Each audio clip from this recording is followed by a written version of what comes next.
morning.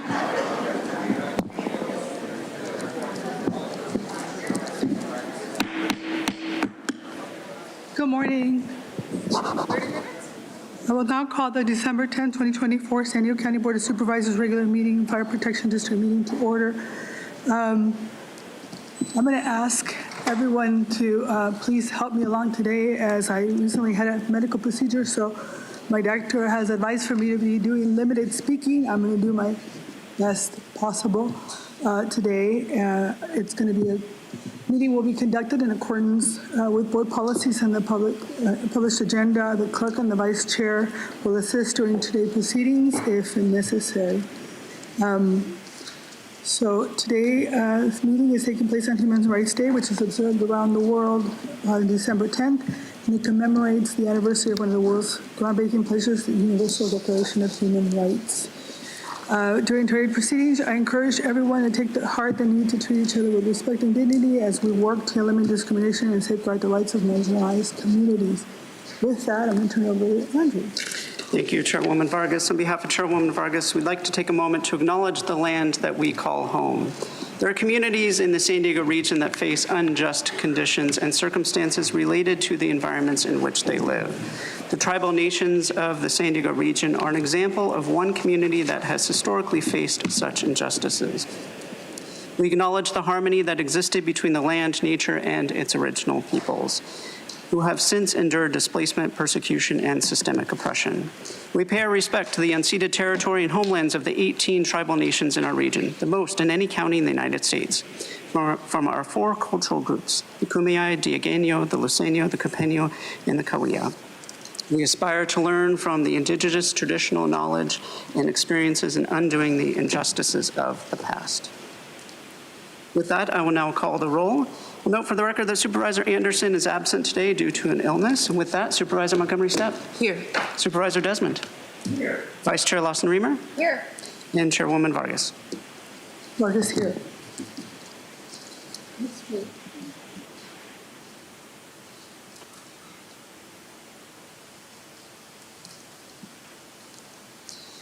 Next on the order of business is the invocation and the Pledge of Allegiance. I'll read the invocation, and following the invocation, the Pledge of Allegiance will be delivered by Brian Malakian, President of the Chula Vista Elite Athlete Training Center. Will please stand for the invocation and pledge.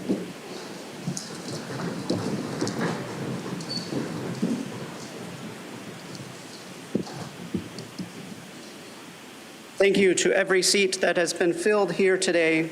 Thank you for each mind and heart that fills the presence in this room. Help us all to act with character and conviction. Help us to listen with understanding and goodwill, and grant us the spirit of wisdom, charity, and justice. Give us steadfast purpose so that we may faithfully serve to promote the well-being of all people. Thank you. Now proceed with the Pledge of Allegiance.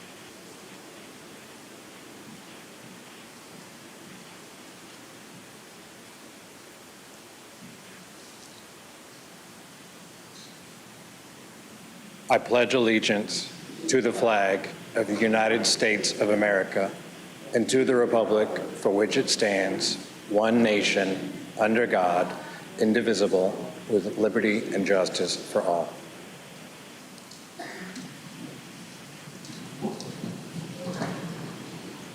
Thank you. We'll now proceed with the proclamations.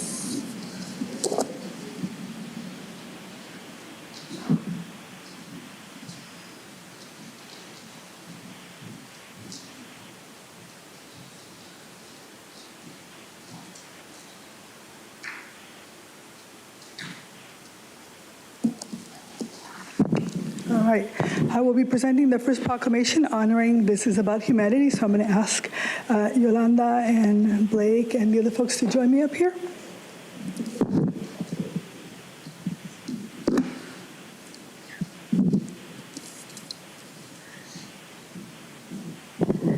I am very proud to present this proclamation to the incredible organization This Is About Humanity, which has impacted families and communities in the U.S.-Mexico border. Leaders like Yolanda Walter-Mead, Elisa Collins, and Zoe Winkler-Remes founded This Is About Humanity, transforming it into a beacon of hope during a really critical time. With a mission to support separated and unified families, what they've done is extend its impact beyond borders and politics. This is about humanity. It actually invites people to take trips to the border, ignite awareness, foster understanding, and inspire countless community leaders to take meaningful action. During the pandemic, they led over $150,000 of COVID relief campaign and separately raised $120,000 for food, medical, and educational support for underserved border communities. Recognized with accolades like Tijuana Animadora, Paseo de la Fama, and Outstanding Grant-Making Organization of the Year, This Is About Humanity continues to earn well-deserved recognition. Today, I add this proclamation to the legacy of remarkable achievements. For their work that they do remains crucial as they meet new challenges with unwavering commitment.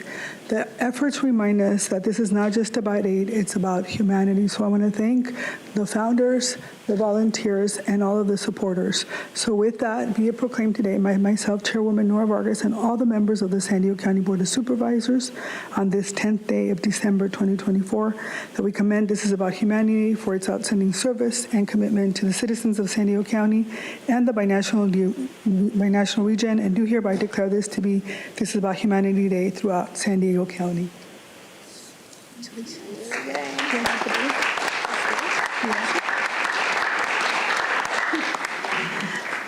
I would just like to thank Chairwoman Nora Vargas and the San Diego County Board of Supervisors. I'm sorry I have my back to you, but we're so grateful to be able to partner with so many individuals and organizations that are seeking to improve the lives of the people who are the most vulnerable. So it's truly an honor. Thank you so much.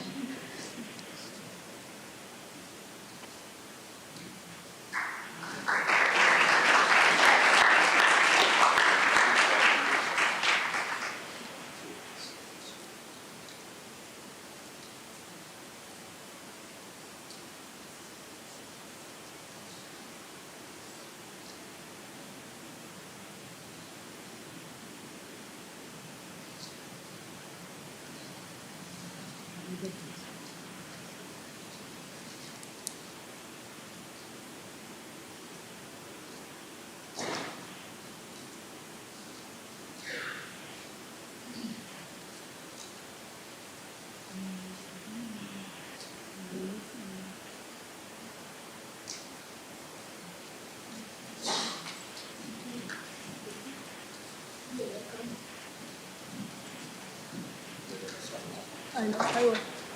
Stop talking to me. All right, the next proclamation is going to be given by myself, along with Vice Chair Lawson Reamer, honoring San Diego County Olympians and the Chula Vista Elite Athlete Training Center. Accepting the proclamation is Yolanda, let's see, who do we have? The folks, come on up.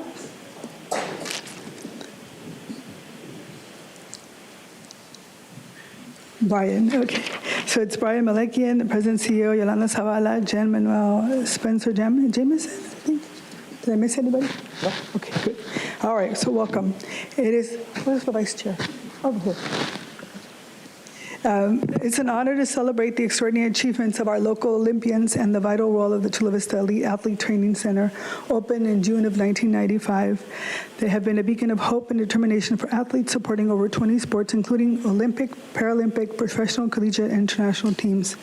The center is more than a facility. It is a community where dreams take a shape, rooted in passion, perseverance, and the belief that anything is possible. I'm going to let the chair continue, because otherwise I'm going to get... You're doing great.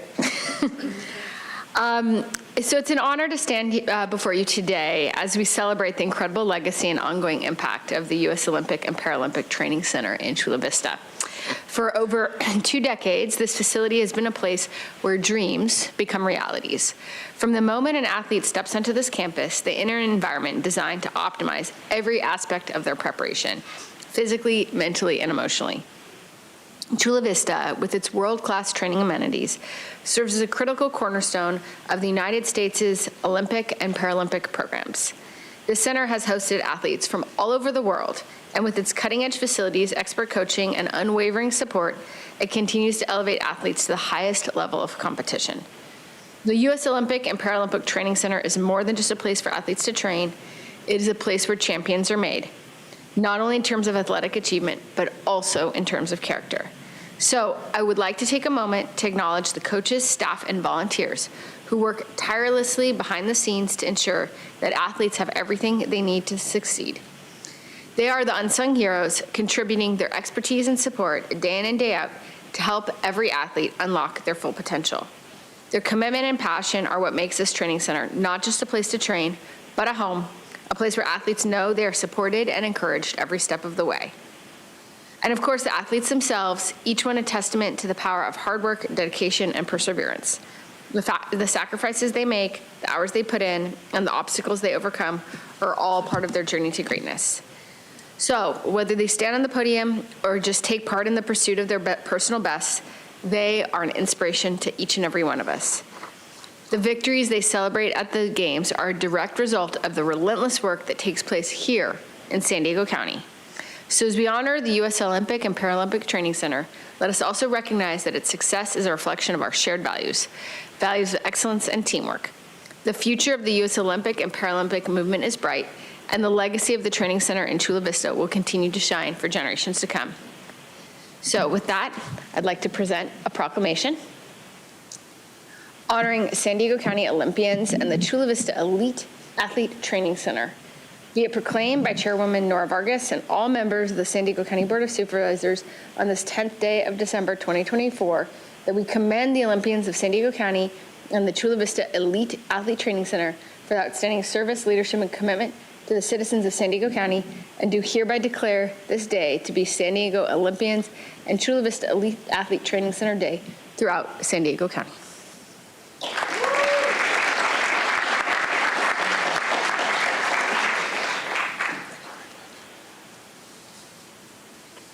Good morning. I want to first thank Chairwoman Vargas and the entire Board of Supervisors for this honor. For those that you don't know, the Chula Vista Elite Athlete Training Center is located in Chula Vista, 155 acres. The easiest thing I can tell you to exemplify what we're all about is that the United States won 126 medals in Paris in July and August of this year. 91 of those medals were directly the result of an athlete that trained at our center.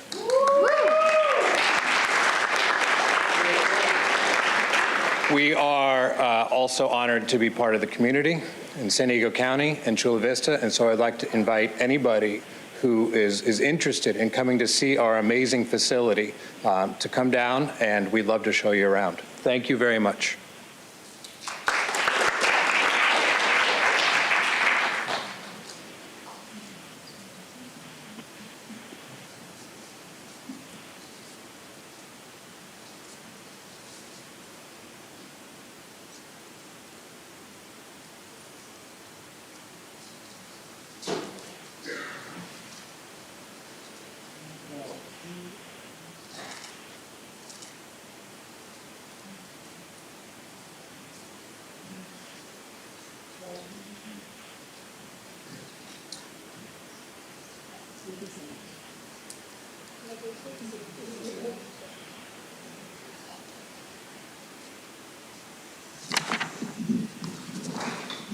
The next proclamation will be given by Vice Chair Tara Lawson-Remer and Supervisor Monica Montgomery Stepp honoring Sister Cities Project.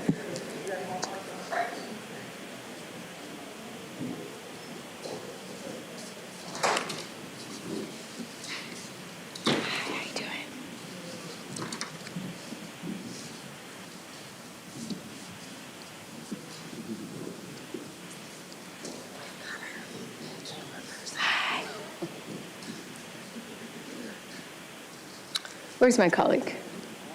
Okay. Okay. Am I kicking us off? Yes. Okay, great. So today I join my colleague as we highlight the impact of the Sister Cities Project here in San Diego County.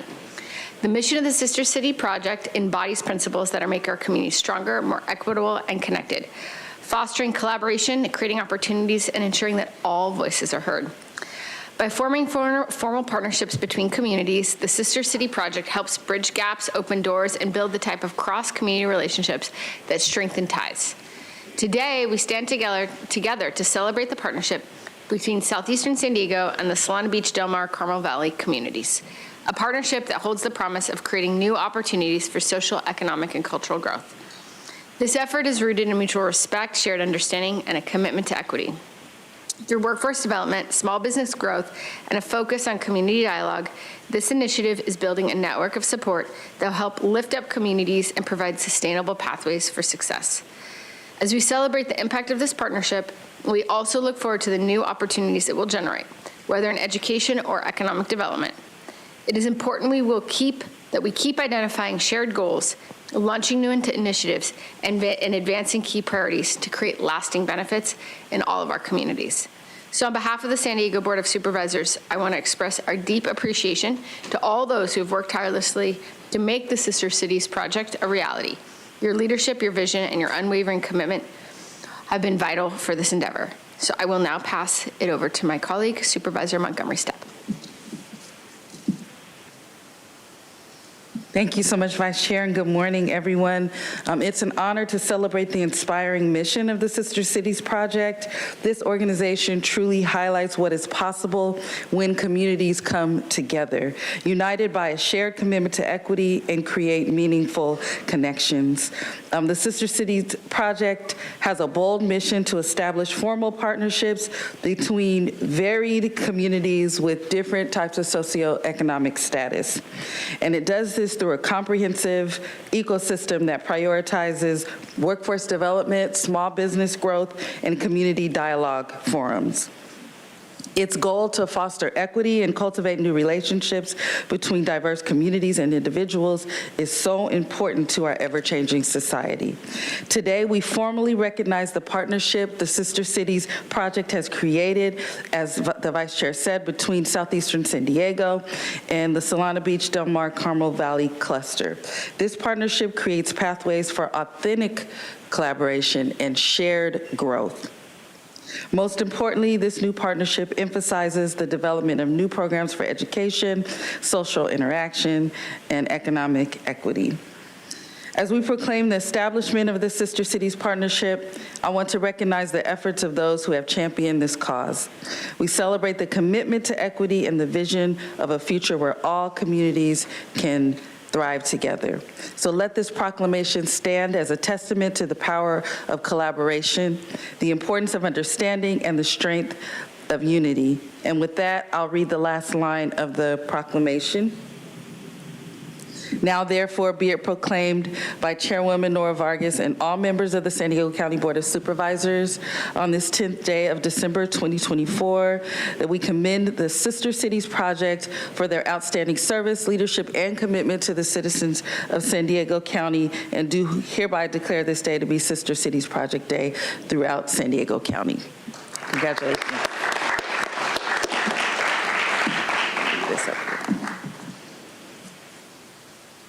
So real quickly, I'd just like to thank Supervisor Monica Montgomery and Tara Lawson-Remer. Real quickly, I just want to say that, in America, we do a really good job of equality, which is providing the same resources for everyone, but we don't do a great job of equity, which is meeting the needs of people and where they are and giving them what they need to become successful in America. So I just wanted to say that, and that's our mission, and I hope that, all of us can join together in this movement to make communities more equitable in America. Thanks.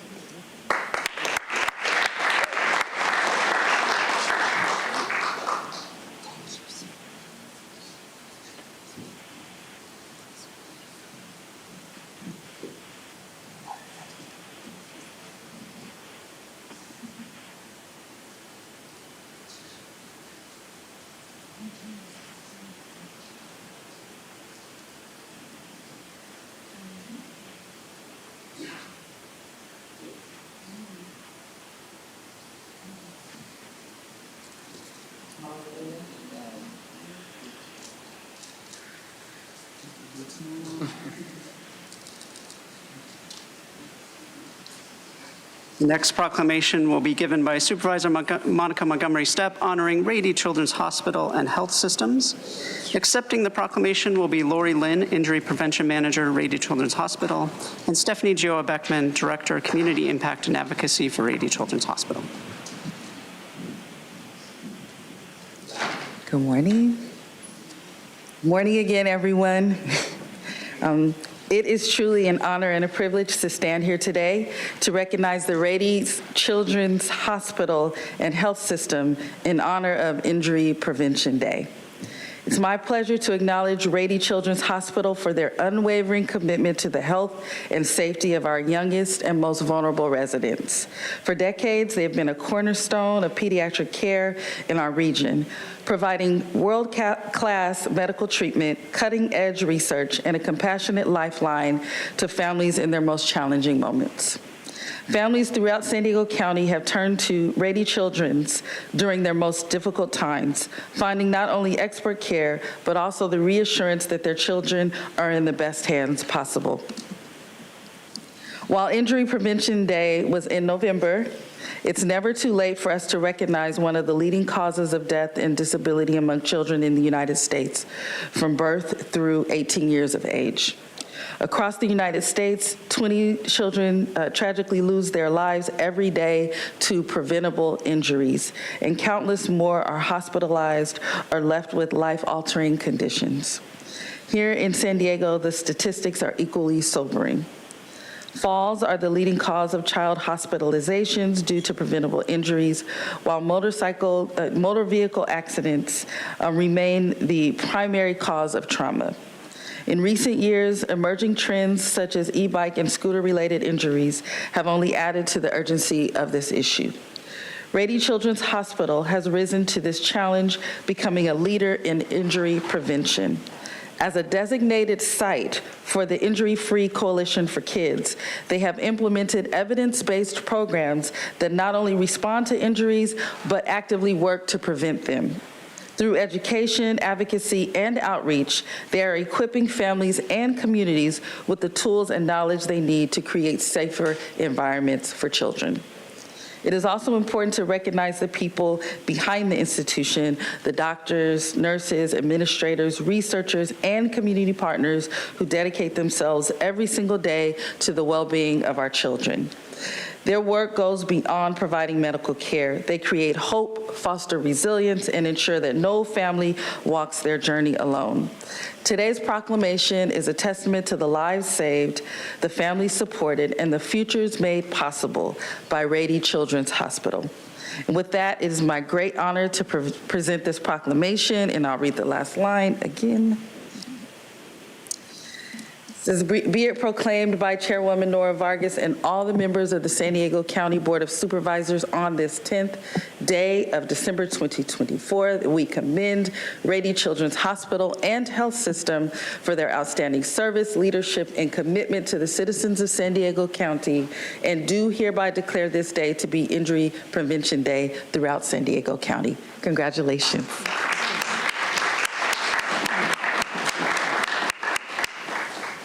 Thank you, Supervisor Montgomery Stepp and all the county supervisors.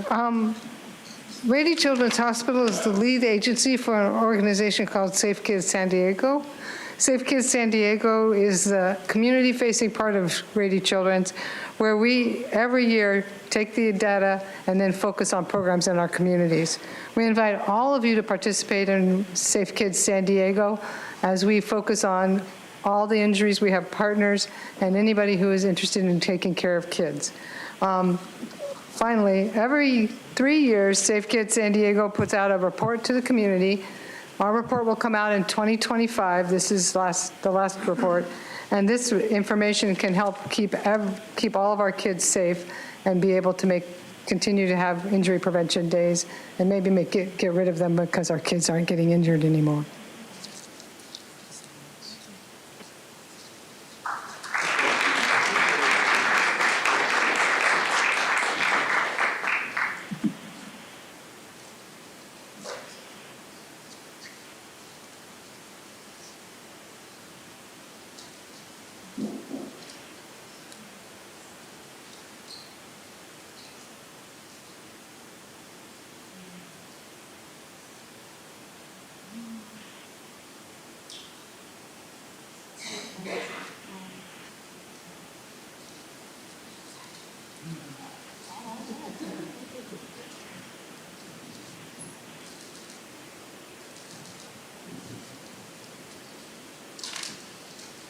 The last proclamation will be given by Supervisor Jim Desmond honoring Palomar College Rising Scholars Program. Accepting the proclamation will be Star River Lacey, PhD President, Palomar College.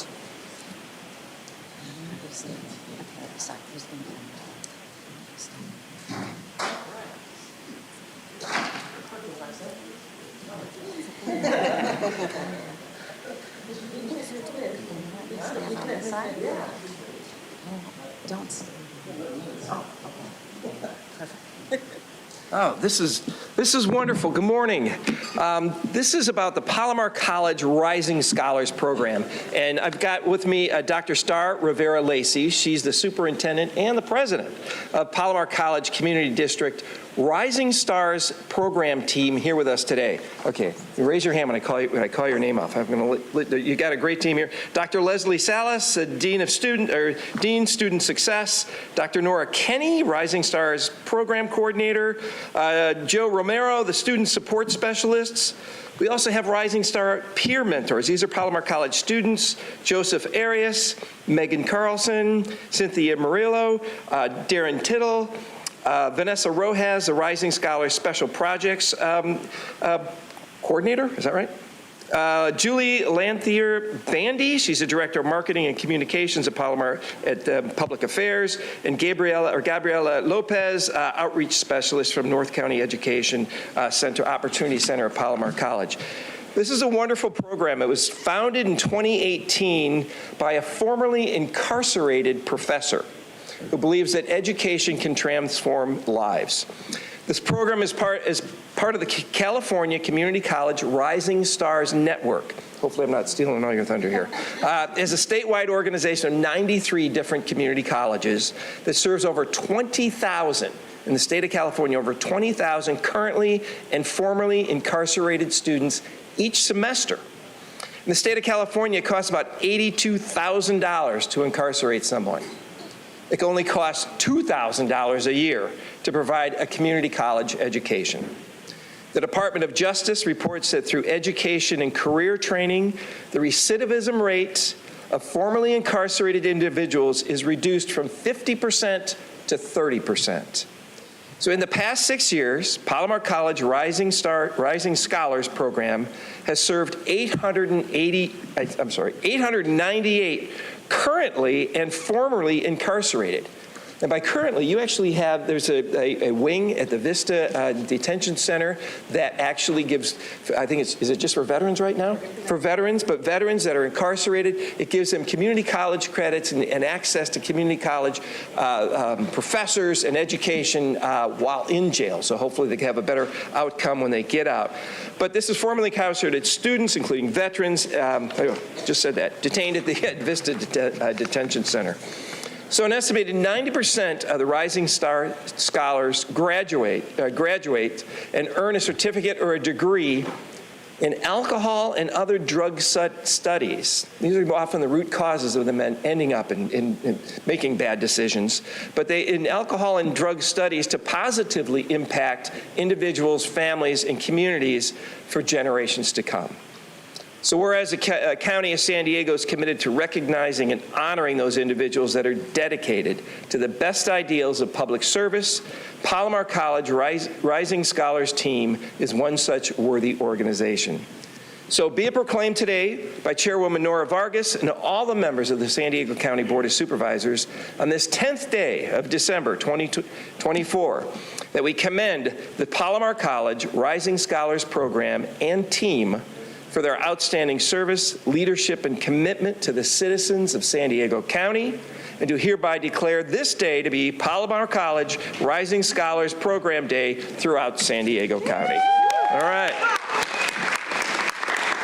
So I give you President Star Rivera Lacey. Thank you so much. So on behalf of the Palomar College Governing Board, our students and employees, it is my honor to thank Youth Supervisor Desmond for this amazing recognition.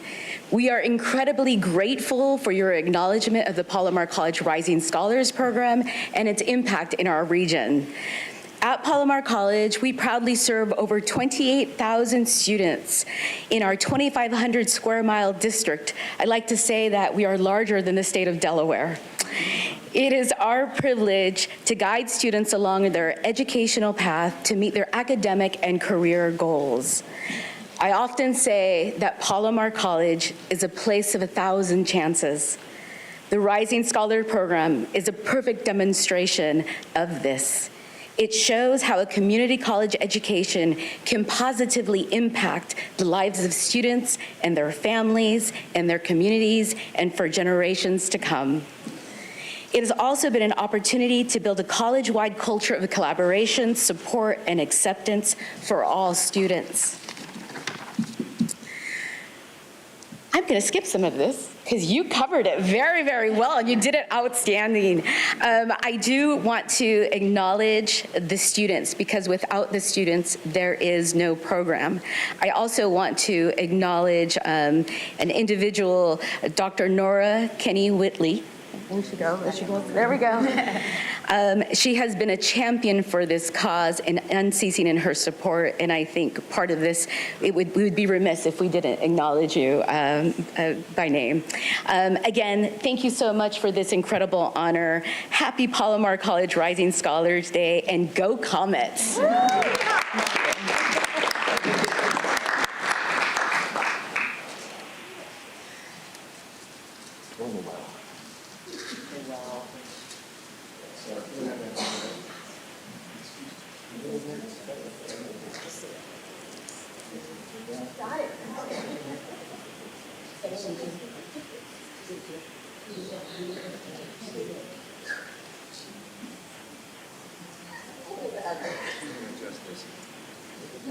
Don't have it upside down, we're good.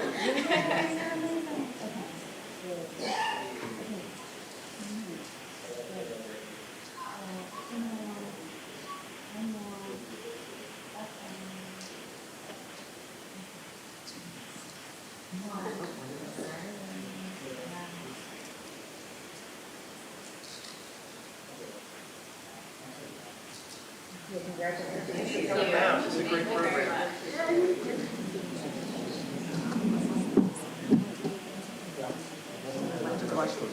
Oh, this one, thanks to Your notes? My notes. Good to get out of the office. Thank you, Supervisor. Hey, you're welcome. Thank you very much, Julie. Hey, thanks for all you're doing. Appreciate your efforts on this. Thank you. On behalf of Chairwoman Vargas, next on the agenda is non-agenda public communication, which is an opportunity for the public to address the board on subject matters within the board's jurisdiction, but not an item on today's agenda. The only action that the board may take is a referral to the Chief Administrative Officer. According to the board's rules of procedure, public speakers that are non-English speaking and need interpretation assistance will get twice the allotted time for their comments. The rules also state that audience members shall not whistle, clap, stomp feet, or anything that disrupts these proceedings. We have 30 requests to speak on matters not listed on the agenda, 12 in person and 18 requesting to speak by phone. For those that requested to speak by phone, please dial into the conference line using the instructions that were provided to you. We will begin with the in-person speakers. In accordance with the board's rules of procedure, we will hear from the first 5 speakers in person. All the remaining speakers will be heard at the conclusion of today's session. As your name is called, please come forward and stand on the arrows until it is your turn to speak at the podium. You will have 2 minutes to address the board. We'll ask you to begin by stating your name for the audio record. I'd like to invite forward the first 3 individuals, Jeff No Way, Liana LeBaron, and Jana. If I've called your name, please come forward. My name is Jeff. I want to know why you board members haven't taken action to finally eliminate fluoride from tap water in San Diego. In late September of this year, in a precedent-setting 7-year legal battle, a federal court finally ruled that fluoridation of water poses an unreasonable risk to children. In that case out of Northern California, it was finally admitted that fluoride's 75-year claim of safety actually had 0 supporting evidence, and that in fact fluoride decreases the IQ in children. Shocker, right? No, not to those of us awake and aware. You see, fluoride is a neurotoxin. It's a poison. And in fact, deliberately poisoning the unknowing slave class is precisely what has been at hand here for generations. For those of you that haven't caught on yet, you reside in a eugenics chamber of sorts, a purposeful slow kill box, if you will. The serfs are poisoned via food, air, water, multiple products, and of course, the favorite mode of poisoning by this murderous parasite scumbag, so-called elite class, is injection of so-called vaccines right into the arm. Many of us have spent a lot of time here the last 4 years waving our arms and hollering about the deliberate poisoning via injection. You didn't listen. We've been in here hollering about the poisoning via chemtrails, but pilot Jim Desmond pretends he doesn't know what we're talking about, right, Jim? No. GMOs and the use of glyphosate are favorite poisoning methods in food, and fluoride has been the favorite method of poisoning via water. And how about all the smart dust and nano materials being ingested by everyone via all these methods? That ties into the transhumanist biodigital convergence that the parasite... Thank you. Your time is up. Thank you. Next speaker, please. Your time is up, sir. Sir, your time is up. Your time is up. Your time is up. Thank you. Next speaker, please. Just a reminder, if you're disruptive in this meeting and you don't follow protocols, you will be warned once and then will be asked to be removed from the chambers. Thank you.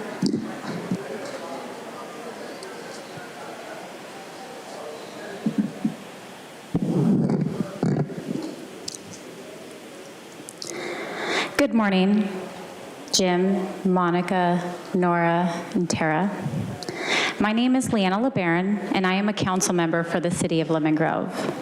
I am here to make you all aware of the chaos, confusion, and upset one of your recent decisions has caused in my community. On July 16th, you held a meeting in which you voted to approve construction of over 65 sleeping cabins for the homeless on Troy Street in Lemon Grove. One of my council colleagues, Councilmember Allison Snow, stood before you and said she was speaking on behalf of the city and the entire city council when she said this project was welcomed as proposed, where proposed. It was later discovered there were at least 2 other council members, including Mayor Raquel Vasquez, who have said similar things. I am here to tell you those elected officials lied. None had any such authority to speak on behalf of the city without first getting consent from the people they govern. Lemon Grove is a caring, hardworking community, and the people of my city care very deeply about their safety, their property, their children, and their families. That said, there are not many people that are comfortable with constructing a giant, low-barrier shelter for those actively struggling through drug and alcohol addiction nor severe mental health issues near a preschool. If the goal is to help the unhoused, as it should be, I encourage you, as an elected official, as one of your neighbors, as a mother, I encourage you to rescind your vote, openly discuss this project with elected officials at an open and publicly noticed meeting. And Thank you. Thank you. As the next speaker is coming forward, I'd like to invite the remaining speakers in person, Truth and Bryant Rumbaugh. If I've called your name, please come forward and stand on the arrows. Jenna, you may come forward. Yep. Okay, sorry.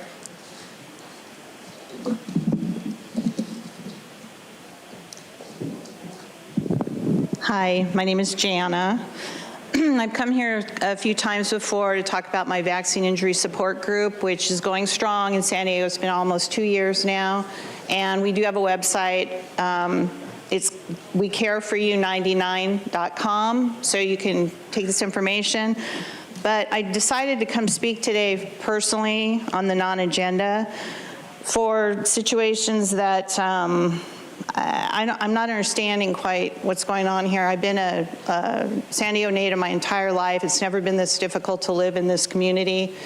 I know that things have changed, but yesterday I turned 63 years old, and I was hoping that, the later part of my life would be a little bit easier. And what's happening is that you guys are allowing a lot of these people coming in across the border. There's a group over here that's pro all this, I understand, but we are sacrificing our security. My bills alone are over $6,000 a month just to live here and pay normal bills. That doesn't include any credit card debt, that I don't have anything. And I work a business I've had for 13 plus years, plus 2 side jobs, which makes me work 7 days a week, and it's totally fine. I'm not asking for handouts. But I need you guys to understand this is your community, this is your constituents, and we hear you going overboard trying to take care of everyone else who doesn't even, they're not legal here. Let them come in legally, and we're upset. And I would never stand up here in front of everybody and tell you my personal business. But there's a lot of people that are in my situation that are not okay. They're not doing well. And you guys need to hear that, because this is a really big topic, and it's sad. Thank you. Next speaker, please.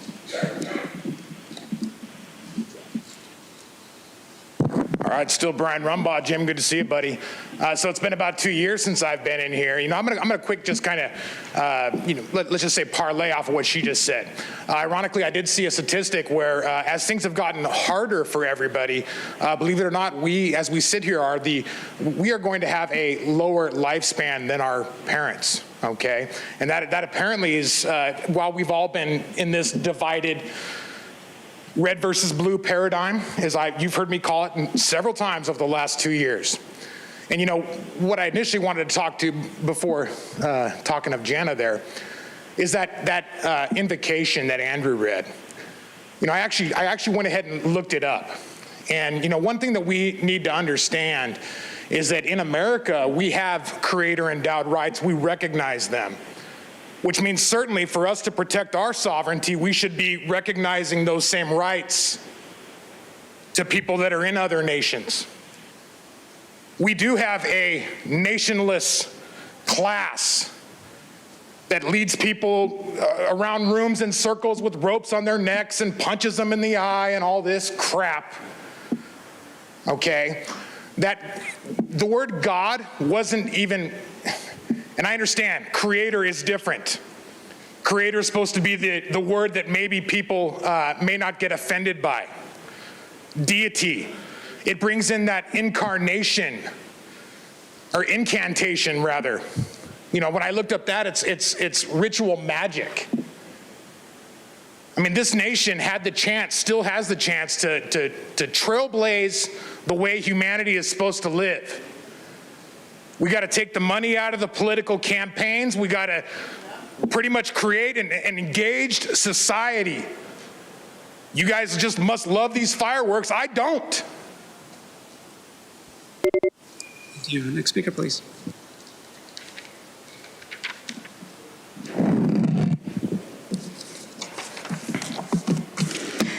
It's truth. Tara needs to be censured today, not next meeting, right now.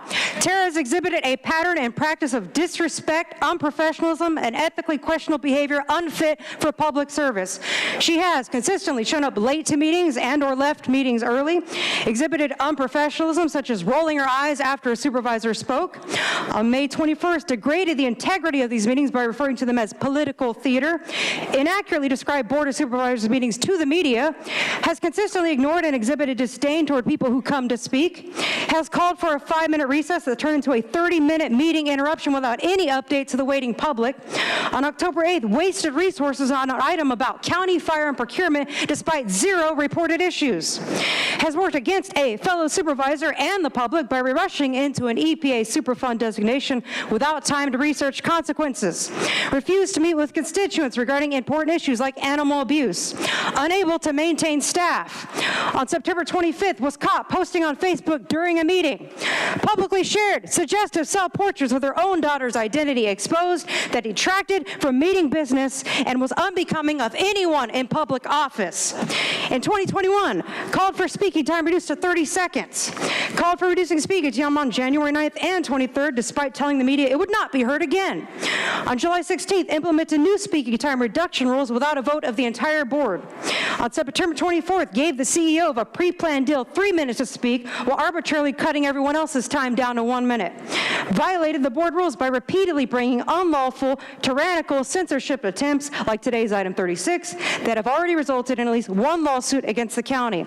Has caused the public duress and created a hostile and toxic environment by discouraging and suppressing the right to redress one's own government, including for me. So I'm leaving in protest and a demand of a censure of Tara Lawson-Remer now to protect free speech. Thank you.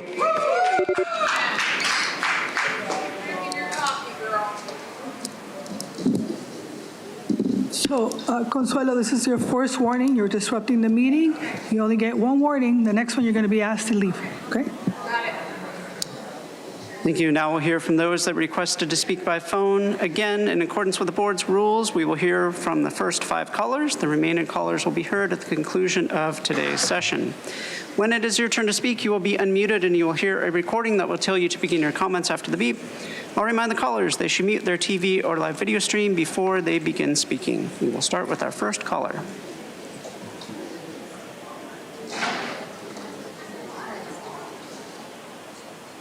Paul the Bold, 42 agenda items today. It's an open invitation to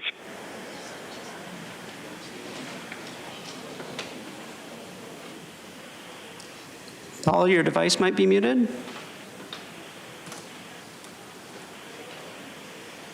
We'll come back to you.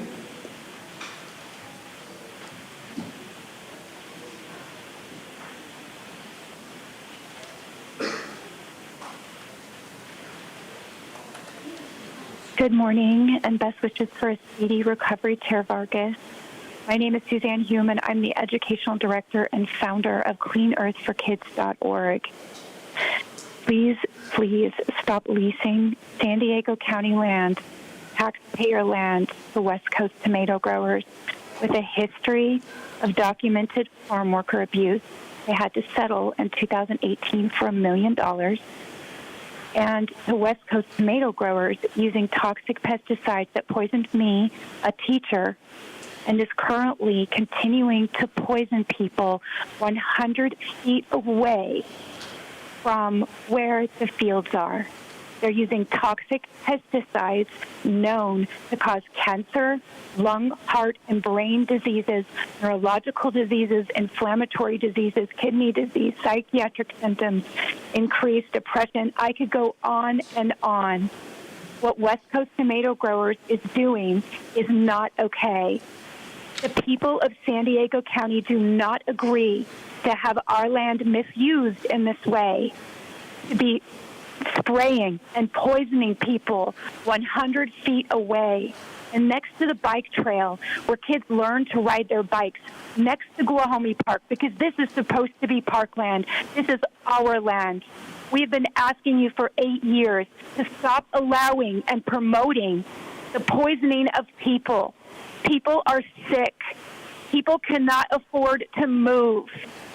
This is our land, taxpayer land. A vote will be coming soon at the end of January. Please vote no. Please protect our lives and our water. This is next to the San Luis Rey River that floods and washes toxic PFAS, toxic chemicals and PFAS forever chemicals into our water.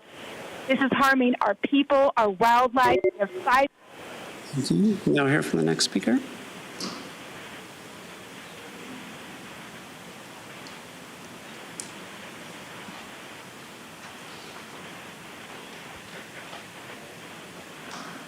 Consuelo here.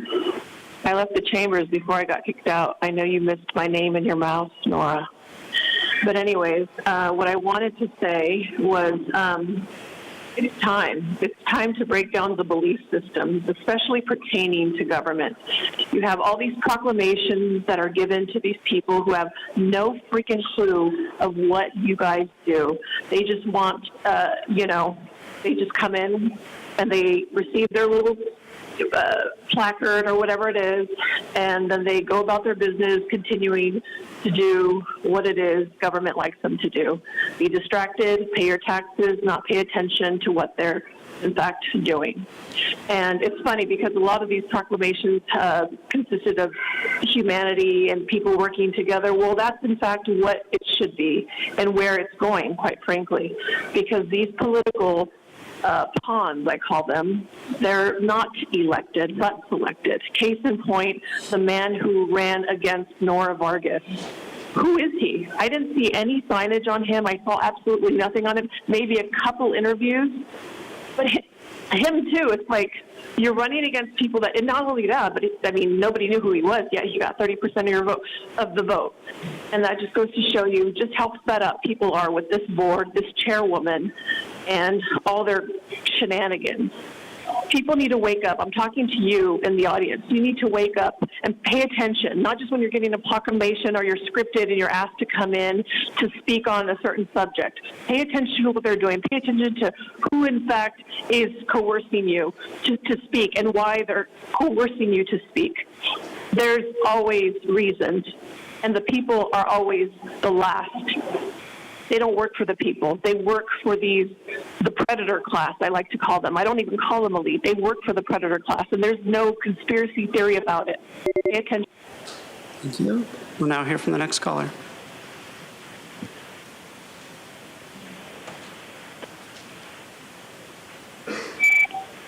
Good morning. Thank you for allowing me to address the Board of Supervisors. My name is Madison Rapp, and I want to draw your attention to the growing impacts of commercial interests on public health, especially as it relates to addictive behaviors. According to the World Health Organization, the commercial determinants of health, including the alcohol, tobacco, and processed food industries, are major contributors to preventable disease and death. These industries not only drive addiction, but also contribute to over $300 billion in healthcare costs annually due to tobacco alone. In addition to traditional substances, emerging industries like vaping and cannabis are targeting vulnerable populations, especially youth and older adults, with addictive products, often through highly appealing marketing strategies. These commercial interests fuel public health crises, from rising obesity-related diseases to the opioid and overdose epidemics, and they often shift the economic burden to our healthcare system. Our county can play a significant role in addressing these issues by promoting policies that prioritize public health over corporate profit. This includes supporting education and prevention programs, advocating for stronger regulations on marketing harmful substances, and investing in resources that help individuals and families affected by addiction. By recognizing the link between commercial interests and health outcomes, we can work together to create a healthier, more resilient community. Thank you. Thank you. We'll now hear from the next caller.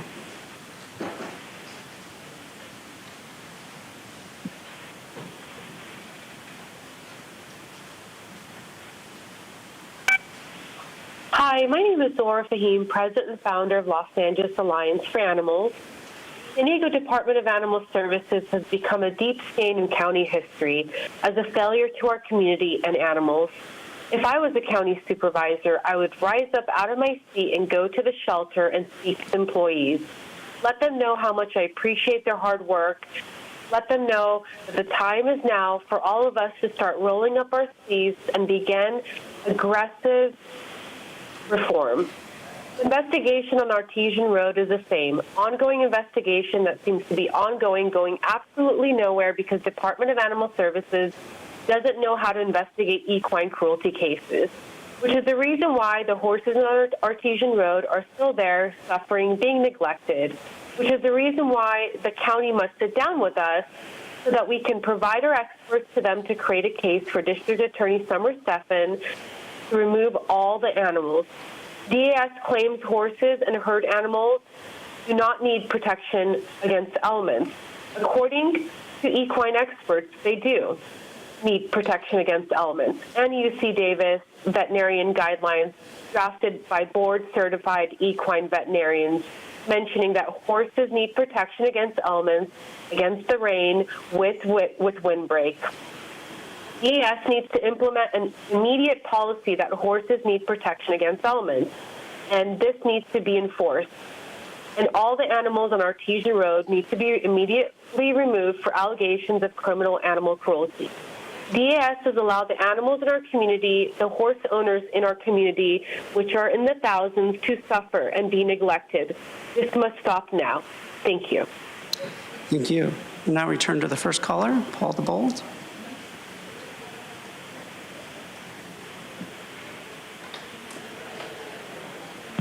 Thank you, Paul Bold.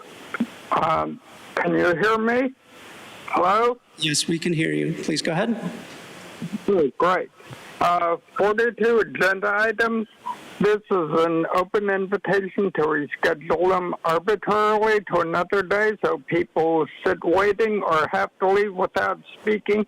And for the third time this year, this is unethical and probably an illegal burden on free speech. If you have a defense, it would be good to answer now. Congratulations to those who got elected or participated in the election process, and happy holidays. I am sorry for the harsh criticism of named individuals I have made previously. The truth hurts, doesn't it? On with the Cal Constitution. Article 7, Section 10. No person who is found liable in a civil action for making libelous or slanderous statements against an opposing candidate during the course of an election campaign shall retain the seat to which he or she is elected, or it is established that the person actually libel or slander was a major contributing cause in the defeat of an opposing candidate. That person actually made the statement, etc. Article 9, Section 1. General diffusion of knowledge and intelligence being essential to the preservation of the rights and liberties of the people, the legislature shall encourage by all suitable means the promotion of intellectual, scientific, moral, and agricultural improvement. This means not imposing a specific type of education, and please note that that includes moral improvement, which putting graphic, sexual, or gender-bending books in schools is. Thank you. And Chairwoman Vargas, that concludes the request for non-agenda public communication this morning. Again, all the remaining speakers will be heard at the conclusion of today's session. Okay, thank you. We'll be now moving on to the next item on our agenda, which is the approval of the statement of proceedings and minutes for the following meetings. Thank you. Vice Chair Lawson-Remer, the meetings for approval before the board for the regular Board of Supervisors and Fire Protection District meetings of October 22nd, 2024, special meetings of October 16th, 2024 and October 22nd, 2024, Flood Control District meeting of October 9th, 2024, Housing Authority meeting of June 5th, 2024, In-Home Supportive Services Public Authority meeting of June 25th, 2024, Redevelopment Successor Agency meeting of June 25th, 2024, and Sanitation District meetings of July 17th and August 27th, 2024. Are there any member comments or questions on the minutes? No. Is there a motion to approve the minutes? Move to approve. I'll second. Thank you. We have a motion and a second. Please vote. Chairwoman Vargas, that motion passes unanimously with all supervisors who are present voting aye. Okay, thank you. We will now proceed with the formation of our consent calendar, items 1 through 28 and 39 to 40. All agenda items on the consent calendar are routine and will be acted upon with one motion. Members of the public will be able to comment on the consent calendar altogether after the supervisors pull the items they would like for discussion. Supervisor Montgomery Stepp, any items to pull or any items to comment? No items to pull, a couple items for comment. Item number 9, 12, and 17. Just real briefly on item number 9, I'm grateful to support this and that it is on the agenda. Know that we have to make those dollars stretch because we don't know when the next allocation will come from previous Prop 47 dollars to help folks that are struggling in the criminal justice system with mental health issues. So glad to see that on the agenda, and I know that county staff will do what we can to stretch those dollars.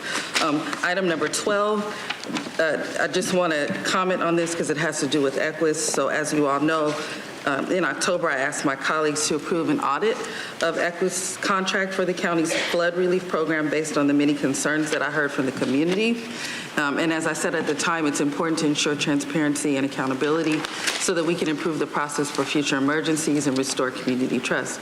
I know this item today involves other contracts, and because of the need in the community with our unhoused neighbors and that they would continue to have access to emergency housing resources during inclement weather events, I'm okay to support it now as the county goes through the competitive solicitation process for the RHAP contract.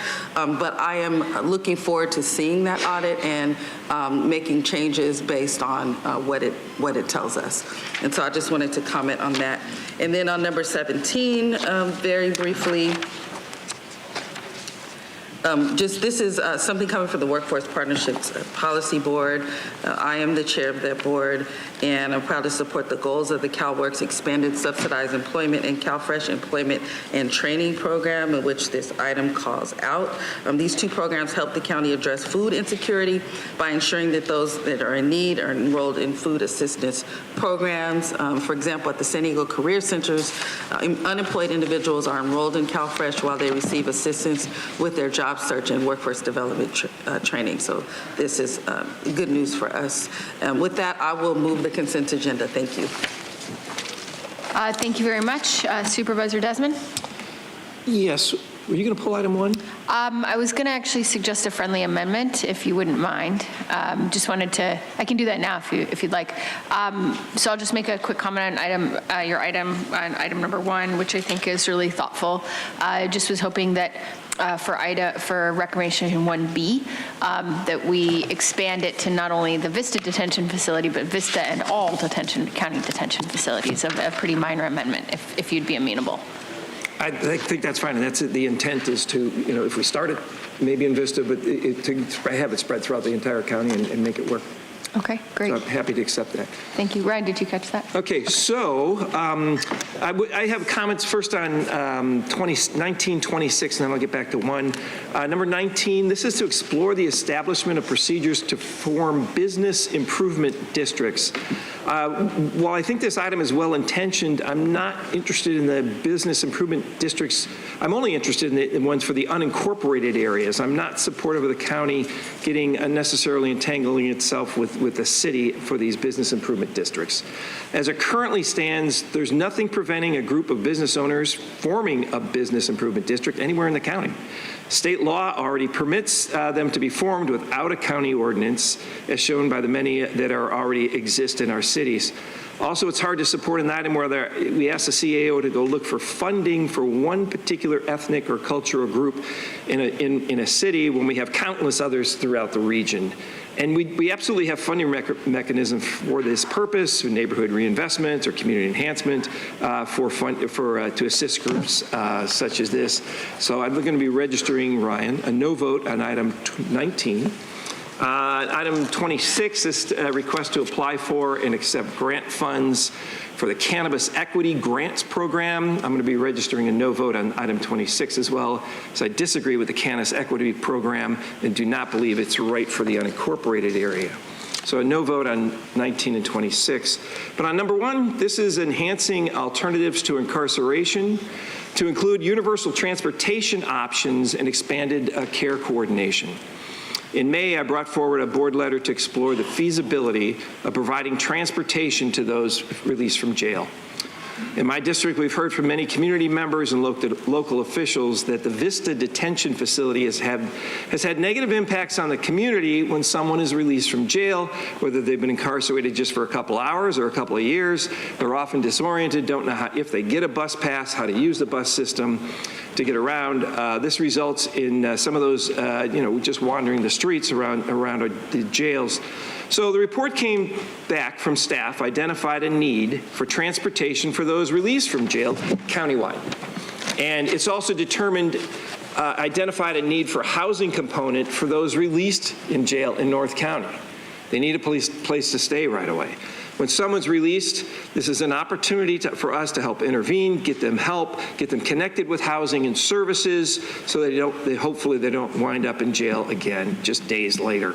So I want to say thanks, staff, to all the work that went into this and the report back to the alternatives to incarceration. And I look forward to hearing the update. And with that, I'll support item 1 with the friendly amendment from Supervisor Lawson.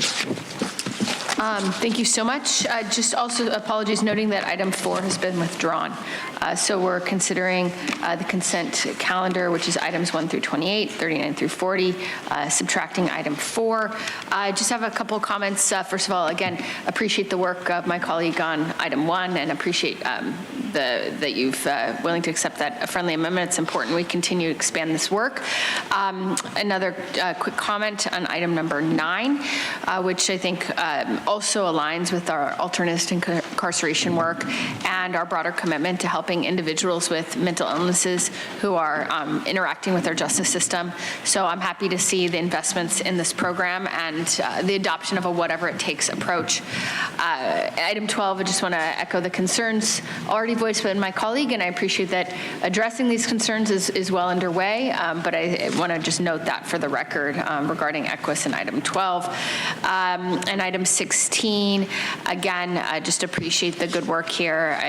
We all often don't fully appreciate the important contribution that CalWorks makes to our community, supporting our vision of growing the middle class and providing job trainings and employment opportunities. So I'm very happy to see that this work continues to expand. So with that, we, Supervisor, apologies, Supervisor Chair Vargas, who, by the way, has been doing an amazing job, but is struggling with her voice, so thank you. The only thing I wanted to add was on item number 19. This is as part of a discussion that we've had with the community, particularly the Filipino community, which many of you know comprises about 19% of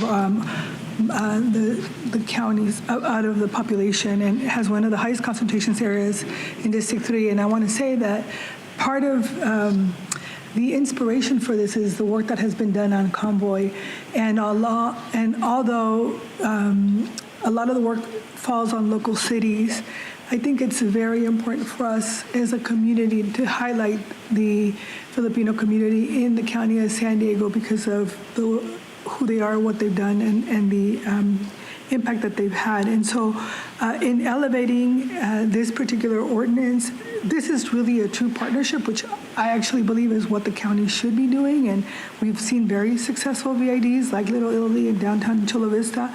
So I think it's a really good opportunity for us to work together and to collaborate alongside, particularly our County Arts Commission partners and other affiliated networks, and that's the reason for it, Supervisor Desmond, really an opportunity for us to work and collaborate together without imposing on cities, but instead actually working in partnership with them, and have had conversations with some of the council members without violating the Brown Act to make sure that they are true partners in this process. And so it's really about elevating a community that should be elevated in this region that hasn't at all. So with that, sorry, thank you. I know we had a motion by Supervisor Montgomery Steppe. Did we have a second? Was that a second, Supervisor Desmond? We have a second from Chairwoman Vargas noting the objections and on two items by Supervisor Desmond. Okay, thank you. With that, we have a motion and a second. Please call the vote. Apologies, thank you. We now turn to public comment. Thank you. Thank you, Vice Chair Lawson-Remer. Before I go to public comment, just like to note for the record that item 4 is being withdrawn at the request of the sheriff. For item 9 on the consent agenda, pursuant to San Diego County Administrative Code Section 519.2 Subdivision B and Government Code Section 1091.5 Subdivision A9, Supervisor Vargas and Supervisor Anderson disclosed that they have been appointed by this board to serve as members of the Sandiag Board of Directors, and Supervisor Lawson Reamer and Supervisor Montgomery Stepp disclose that they have been appointed by this board to serve as alternates to the Sandiag Board of Directors. The proposed Sandiag contract amendment in recommendation 3 does not directly involve a department that employs the supervisor, and therefore they may vote on this item. For item 17 on the consent agenda, pursuant to San Diego County Administrative Code Section 519.2 Subdivision B and Government Code Section 1091.5 Subdivision A9, Supervisor Montgomery Stepp and Supervisor Anderson disclose that they have been appointed by this board to serve as a member and an alternate to the policy board of the San Diego Consortium, which oversees the San Diego Workforce Partnership. This proposed agreement does not directly involve a department that employs the supervisors, and therefore they may vote on this item. And for item 18 on the consent agenda, pursuant to Government Code Section 54953, prior to taking final action, the legislative body shall orally report a summary of recommendation for a final action on the salary and or compensation paid in the form of fringe benefits of local agency executives. Agenda item 18 includes a salary adjustment for Andrew Potter as clerk of the board with an hourly rate of $108.14, Tamika Nelson as the probation chief with an hourly rate of $132.31, and Claudia Silva as the county counsel with an hourly rate of $174.48. With that, I will now go to public comment. We have 24 total requests to speak on the items on the consent calendar, 12 individuals in person and 12 requesting to speak by phone. For any individuals that requested to speak on items on the consent calendar by phone, please dial into the phone conference line now using the instructions that were provided to you. We'll go ahead and begin with the in-person speakers. As your name is called, if you could please come stand on the arrows until it is your turn to speak. We call on individuals in groups 3. I'd like to invite forward the first 3 individuals, Barbara Suazo, Jennifer Talitz, and Vanessa Rigoza.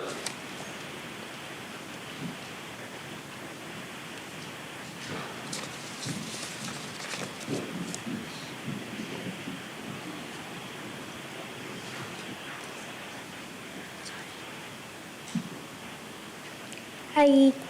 So good morning, San Diego County Board of Supervisors. I will be speaking on agenda item 1 and agenda item 10. I just want to let you both know, you all know for both of these agenda items, my name is Barbara Suazo, and I will be speaking on behalf of Just in Time for Foster Youth. At this time in our world, many of our young people are living a life that society is constantly putting them up against just trials and tribulations, as I'm sure you all know. We are constantly in a fear of instability and in massive incarceration. Many foster youth like myself are even put up against more barriers, harder barriers, that make it difficult to escape these cycles of instability and the likelihood of incarceration. This is where community-based organizations like Just in Time really step in. In North County alone, we support 454 youth just in this year, and through these critical services like housing coordination and assistance in transportation, making these things accessible and realistic, we are able to help system-involved youth find stability and that independence, Jim, that you were previously speaking about when you spoke about topic 1 on the agenda item. These types of support, coupled with our reliable coaches, our volunteers, and the youth, the lived experience staff that we have, these are able to break these cycles that lead to this incarceration. I honestly want to say how honored we are to have supervisors in San Diego County that are willing to support agenda items like mass incarceration. So thank you. Thank you. Next speaker. Good morning. My name is Jennifer Talitz, and I'm with Just in Time for Foster Youth, and I wanted to speak a little bit about agenda item 13. What I wanted to share is that you may not be aware that former foster youth now outpace our veterans for homelessness. You add that to the fact that they have a higher rate of PTSD because so much of their trauma occurred in childhood. Programs like homeless housing, assistance and prevention are critical in addressing sustainable housing for our young populations, especially with our young people when they have nowhere to turn. Thank you so much for your support on that matter.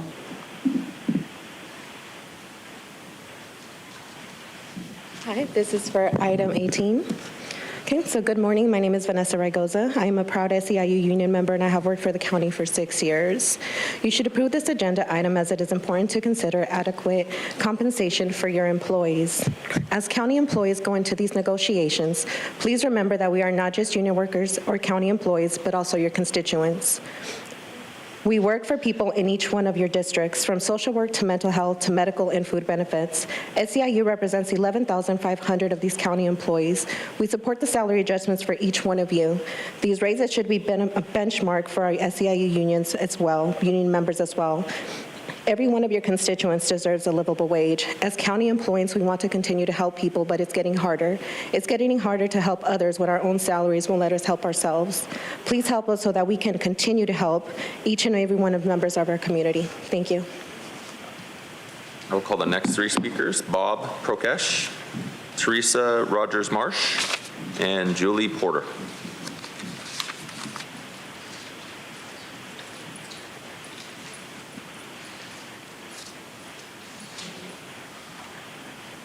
Recalling Bob Prokesh, Teresa Rogers-Marsh, and Julie Porter.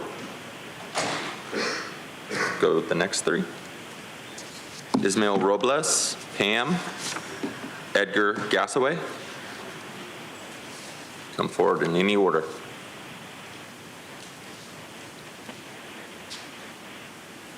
Good morning. My name is Bob Prokesh in support of 18.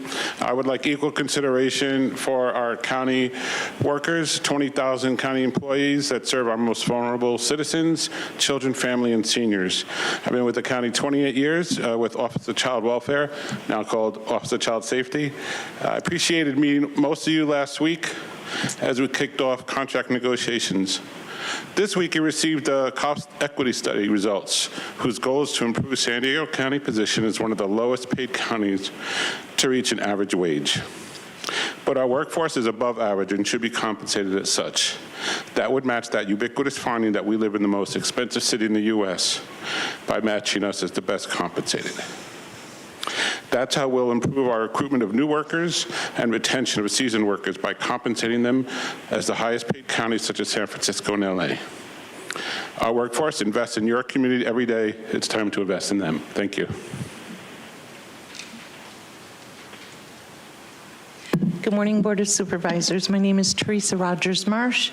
I am a registered nurse for over 30 years. I'm here to address item 18.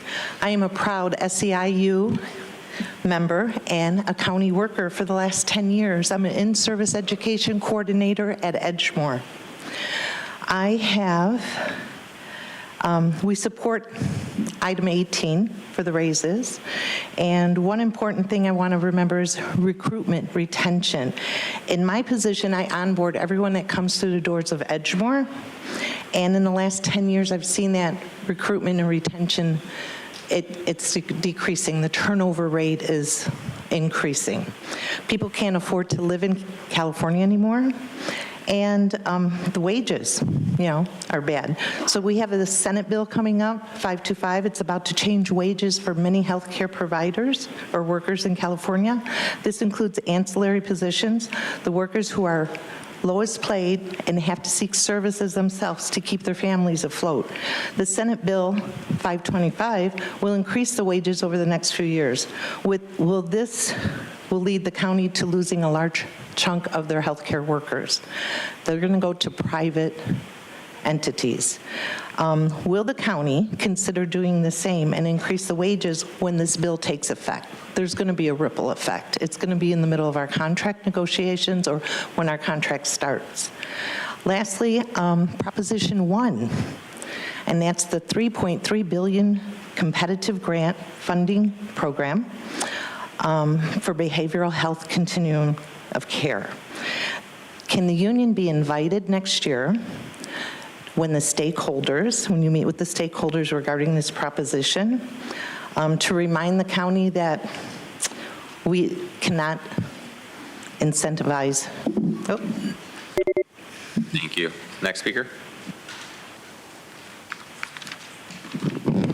My name is Julie Porter. I'm with Lived Experience Advisors. Excuse my voice, I'm losing it here.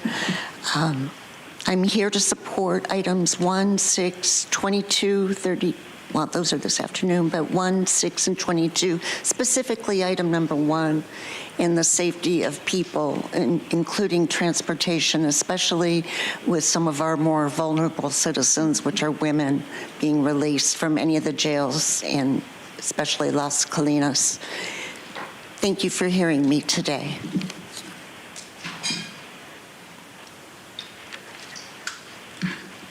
Good morning, buenos dias, Board of Supervisors. My name is Ismael Robles. I'm a proud SEIU Local 221 member. I have worked for the county for 18 months. I work in the Treasurer Tax Collector in the Financial Division. We bring in revenue of $8.4 billion. And we also support the salary adjustment for the clerk of the board, the probation chief, and the county consul. And these raises should be a benchmark for our SEIU negotiations as well. You know, 40% of the money goes to health, mental health, and homelessness. 30% goes to public safety, and the county, I think it's about 11%, 10%. And you know, I think it's time for a change for the county of employees, and we got to take care of our employees. With that, thank you very much, muchas gracias, and with gratitude, thank you.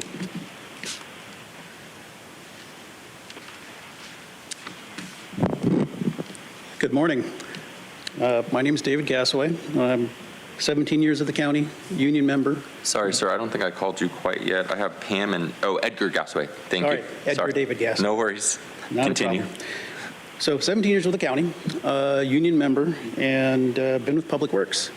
A couple years ago, I spoke to the board, and well, what I spoke about has come to pass and continues. I'm all in favor of item 18. I think it's great. We also still need to address the recruitment and retention for everybody else in the county. We've got unanswered referrals for crumbling infrastructures and more deferred maintenance generating more complaints and tort claims against the county. And this is the reality of Public Works. We have to stumble through quick design and construction of emergency projects that are really deferred maintenance projects because we don't have the people. Our tiny loss mitigation team has also been overwhelmed with the increased workload as even more claims against the county pour in. So what does this have to do with retention and recruitment? Simply put, the county needs to have competitive pay and benefits, or we can't recruit, we can't retain. This is going to be how the county leadership shows the staff that the whole thing with the culture of trust isn't just the next catchphrase. I don't have the power to do that for my staff, but you do. Like I said 2 years ago, I thank the board in advance for leadership, compassion, and the guts to do the right thing. I'm hopeful to see this fulfilled before I tender my resignation. Thank you very much for your time.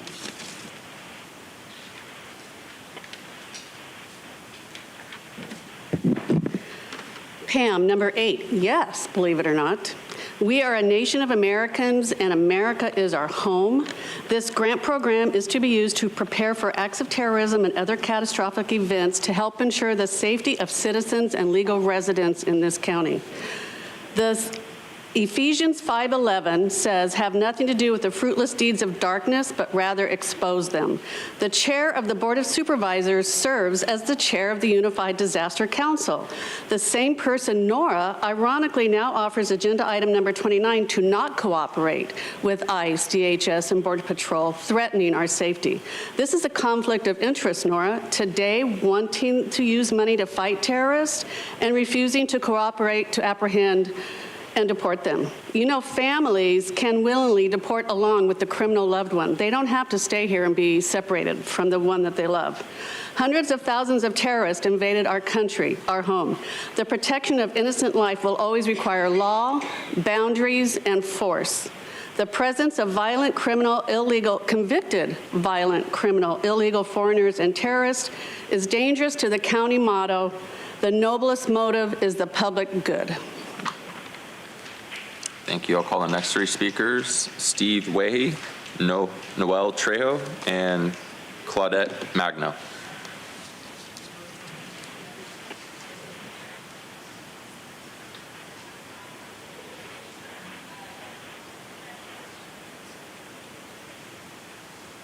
Again, Steve Wehe, Noel Trejo, and Claudette Magno.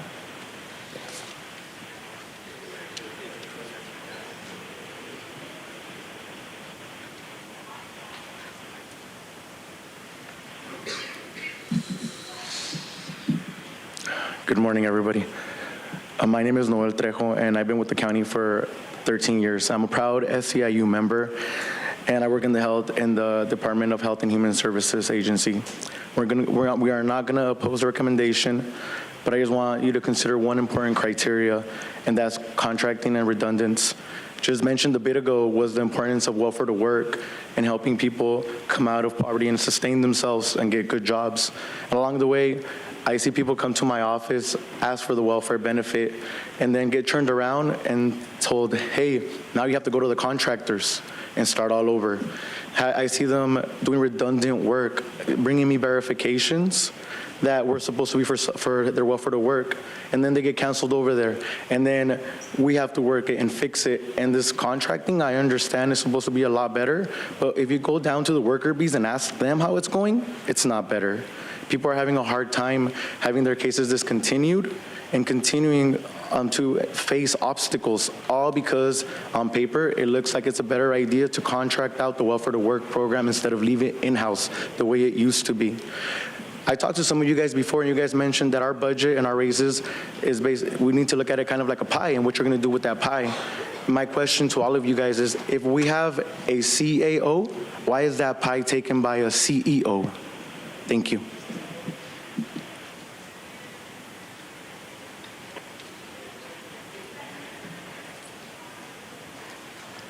Good morning, Board of Supervisors. My name is Steve Y. I'm a second-generation county employee, proud SEIU Local 221 union member, and have worked for the Department of Public Works in solid waste planning and recycling for the past 6 years. While we are in support of item 18, we think the same criteria should be used for all county employees. It's no secret that the county has and continues to have problems recruiting employees, as well retaining employees, as well as recruiting new ones.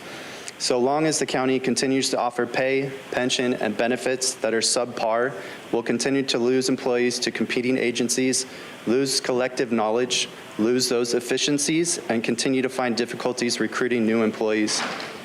Regarding vacation time, 92% of the other 13 counties we were compared to in the equity study all receive 4 weeks or more at 10 years of service.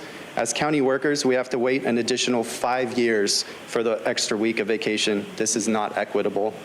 Regarding the pension, all employees who started on July 1st, 2018, like myself and the 5 of you, are in Tier D, 1.62% calculation at age 65, the lowest pension tier in the entire state. All of the other 17 cities in San Diego have the equivalent of the county's pension Tier C, which is a 2% calculation at 62. Not only do we have to wait an additional 3 years to retire, our pension payments are 1/3 of those in Tier C. This is not equitable. Lastly, the county realized record property tax revenue, somewhere to the tune of $400 million, in case you're wondering how to ensure all county employees have equitable pay, pension, and benefits. We can and must do better. Thank you.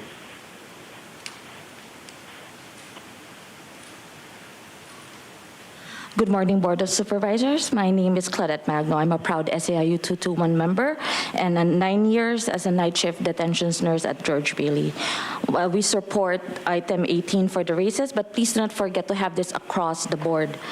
One important criteria to consider is the contracting out. The use of contractual services of private and for-profit companies are scattered across the board in all departments within the county, and with the belief that this would be cost-effective and provide better services. Unfortunately, this is not the case, as this private and for-profit companies are not held to the same standards as county workers, and we are forced to pick up the slack and do double the job.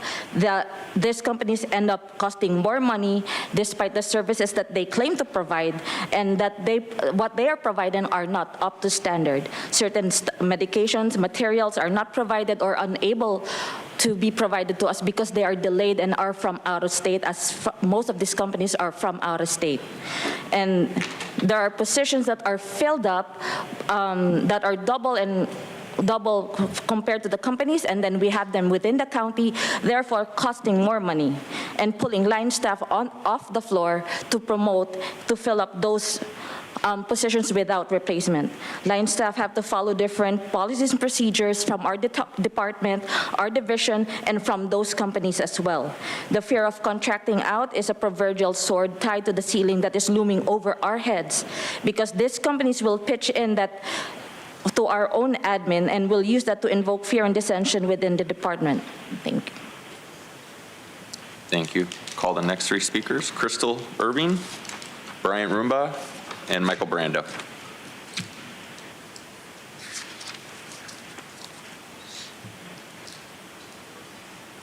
Again, Crystal Irving, Bryant Roomba, and Michael Brando.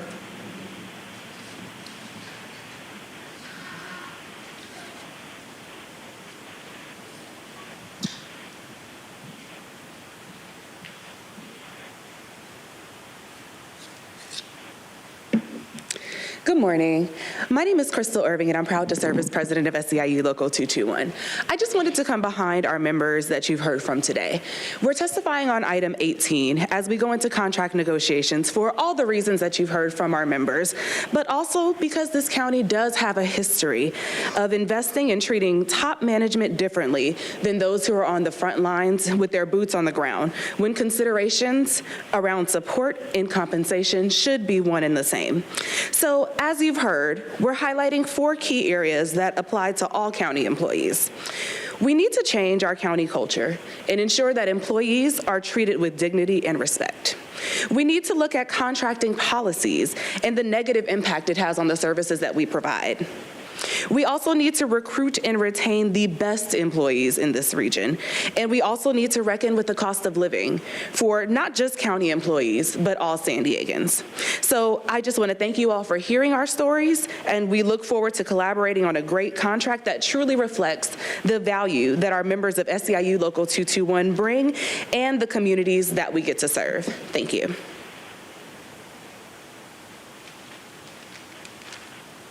All right, still Brian Rumbaugh.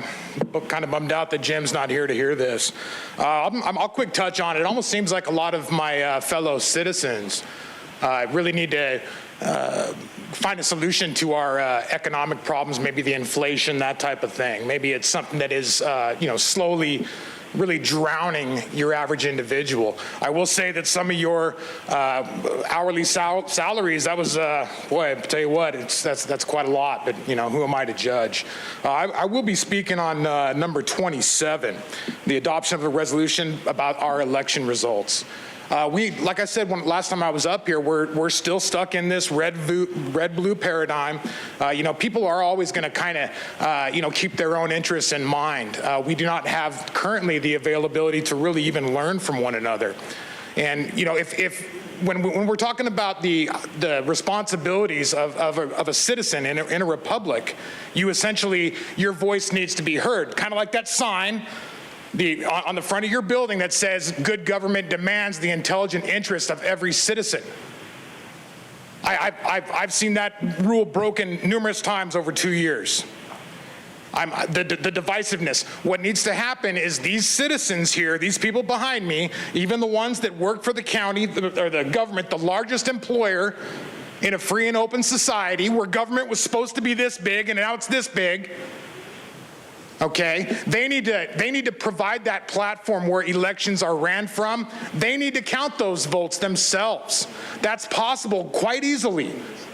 Public keys, private keys, encryption. Do any of you have online banking accounts? Most likely you do.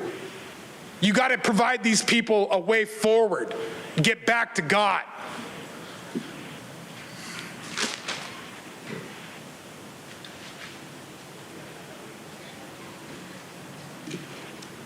Michael, consent, all of them. 1, enhancing alternatives to, no. 2, second consideration of ordinance, no. 3, regional communication system customer revenue agreement, no. Request for single, this is number 5, request to waive Board Policy A87, no. 6, amend and extend existing single source, no. 7, an ordinance amending section, no. 8, 2024 Homeland Security Grant, no. 9, authorize acceptance of Proposition 47, no. 10, authorize procurement of a single source, no. 11, adopt a resolution, no. 12, authorize contract extensions, no. 13, authorize acceptance of, no. 14, authorize revenue agreements, no. 15, authorize single source procurement of, no. 16, approve the California Work Opportunity and Responsibility, no. No. 17, Jim, authorize a single source contract procurement with, no. The same reason applies to all of these why it's no. You don't want to hear from us. You're not representing us with this. You're representing private interests, which Consuelo already mentioned. All of you need to be censured. Just as Truth said, this is all against what's the organic founding of this country is about. It's all coming to light. Thank you. We'll hear from the last 3 speakers in person, Mark, allegedly Audra, and Consuelo.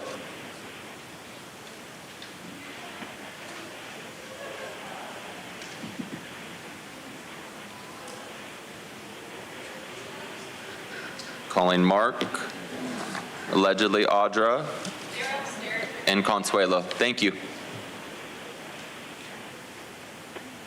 I'm here.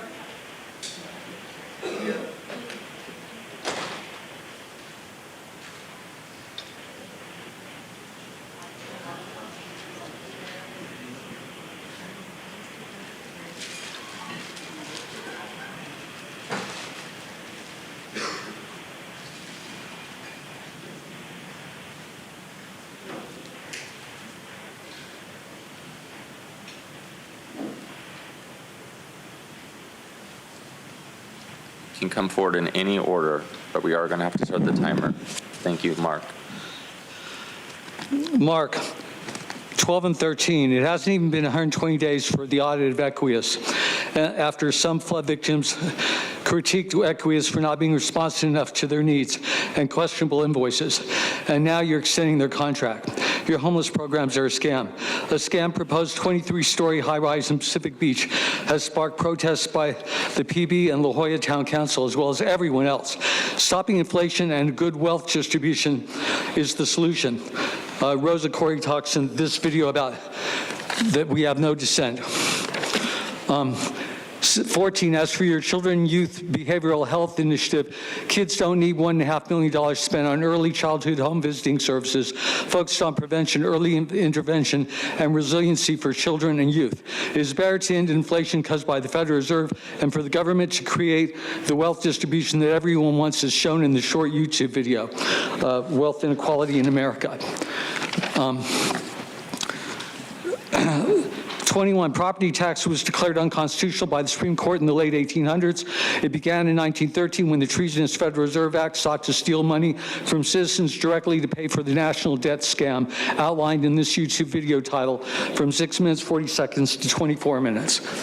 And that is this one, Zeitgeist. 24, by promoting the UN agendas against our U.S. sovereignty, both here and through Sandag, Nora Vargas is a giant conflict of interest. 27, the election results are obvious. No one can stand what the country's been doing. 28, while entering our country illegally is wrong. Oh, that's next. So, or excuse me, that's 29. So I have 11 seconds left. Everybody check out these video titles on YouTube. And they will give you more information that the right and left need to join together. Thank you. Your time's up. We'll hear from the next speaker.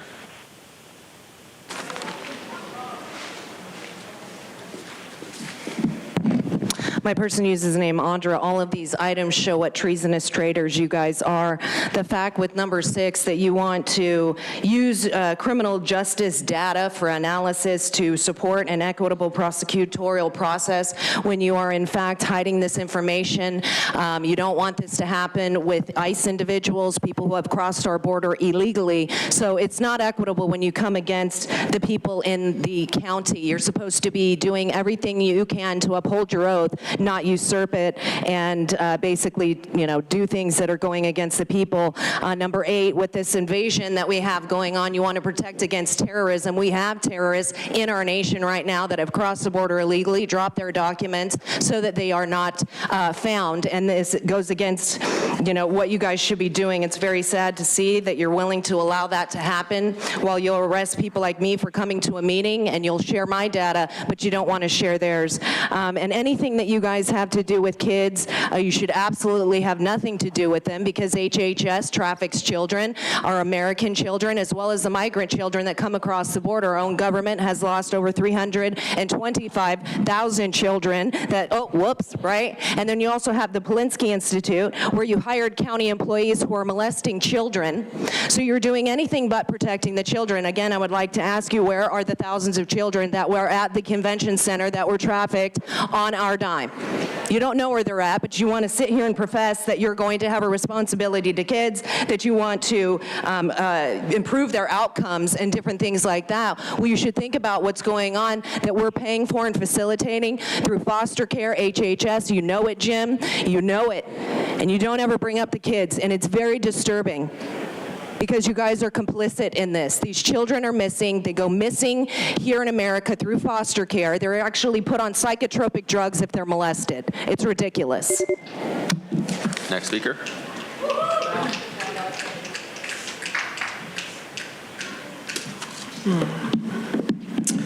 Okay, Consuelo. So let's see, I am going to speak on, I think I'm going to speak on all of them. Well, no. Specifically, wait, where was that one?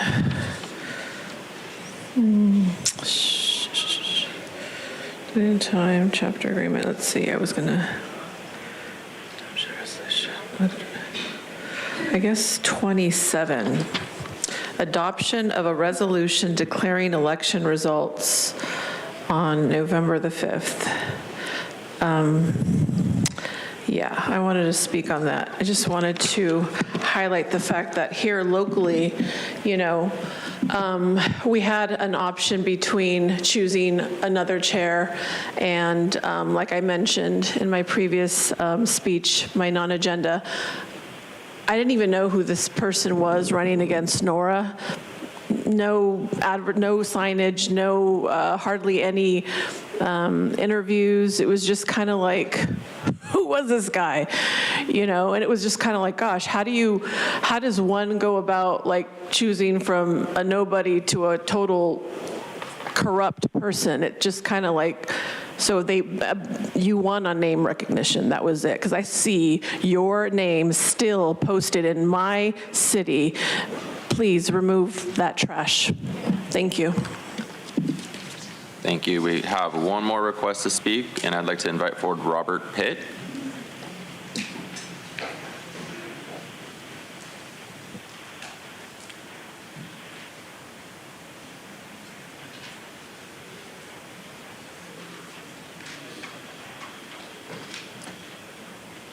Good morning, Madam Chair. Good morning, Madam Vice Chair. Good morning, other members of the board. My name is Robert Pitt.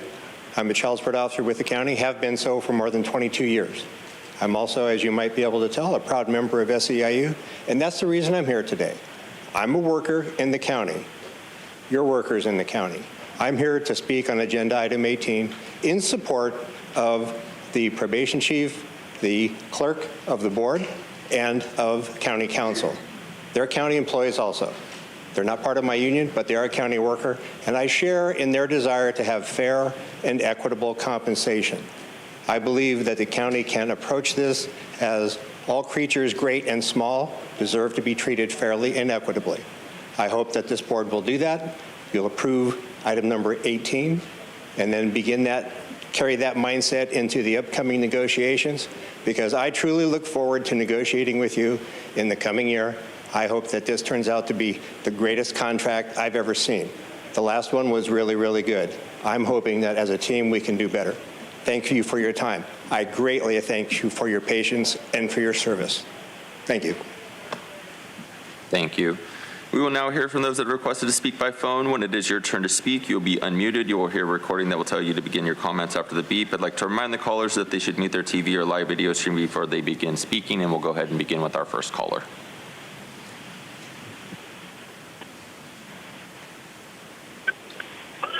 Gambler here. Oh my goodness, there's so many things to talk about. So I'm going to summarize it. You guys broke election law 18501. There is no question about that. And because of that, you guys are going to go ahead and pass anything that you wish to pass.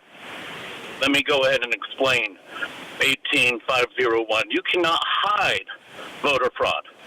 So if I wanted to go ahead and request to take a look at signatures, you cannot tell me no. You cannot file a restraining order saying that I cannot ask that question. By doing so, and Nora taking off during a Board of Supervisors meeting to throw me in jail over this. Yes, the meeting that you supposedly had an appointment to go to the doctor? No, what you were doing was filling out paperwork to put me in jail that night. Unfortunately, Officer Rocha was too damn scared of Luke and Audra and drove right by and chose to arrest me the next morning. When that happened, all 5 of you are now also culpable in 18501. You guys are also blocking someone from looking into voter fraud. There you go. That's the evidence I need for voter fraud.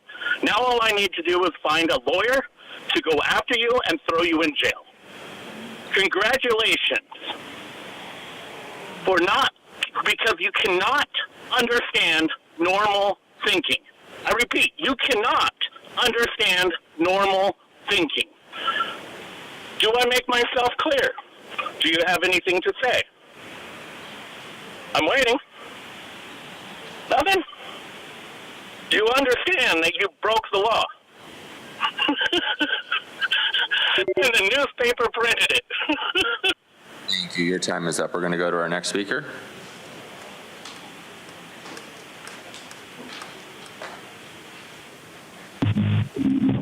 Hello, can you hear me? Hello? Can you hear me? Yes, sir. We can hear you. Okay, thanks. Let's say 19, no to racially oriented business districts. Number 6, the justice data analysis. This is artificial intelligence, basically old algorithms cranked up to a new level of distortion.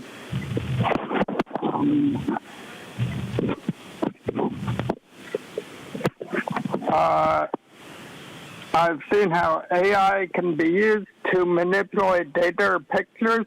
I've seen a photo manipulated showed the same person as black, white, Asian, and other races. So get over the text fixation. And words are often used differently in each generation. For instance, words like bloody in England mean something totally different from the way it's used here. AI is highly unlikely to grasp this sort of change in a meaningful way. So, human interpretation is always needed. This is in response to a 2022 law requiring people to compare the AI version to the non-AI version, both of which, by the way, could be messed with. This is a huge waste of time and taxpayer dollars. If you haven't done this since 2022, don't do it at all. 9. Prop 47 failed miserably. It did nothing to improve the big cities for which it was intended, nor is there any attachment to explaining Thank you. Your time is up. We'll go to our next speaker.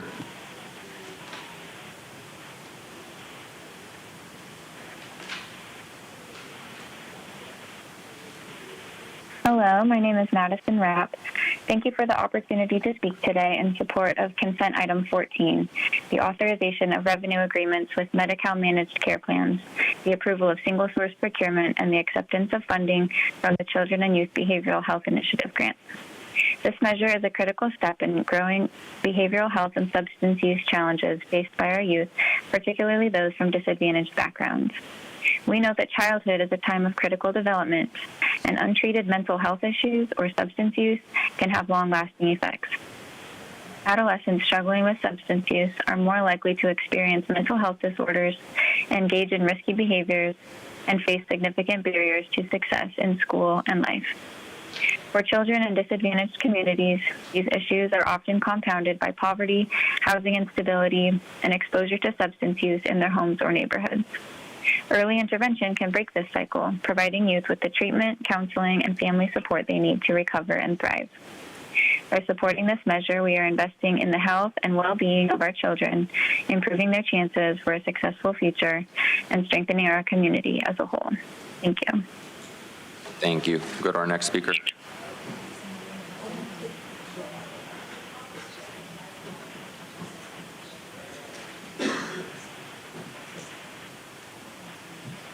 Good morning, this is Cindy Walker. I want to thank Jim Desmond for bringing forward consent calendar item number 1. It's a smart and equitable way to address barriers that individuals face upon release from detention. The initiative promotes equitable access to resources that reduce recidivism, and it supports successful reintegration. This is good for the community. Item 26, not so much. As a public health advocate, I do not support further cannabis expansion.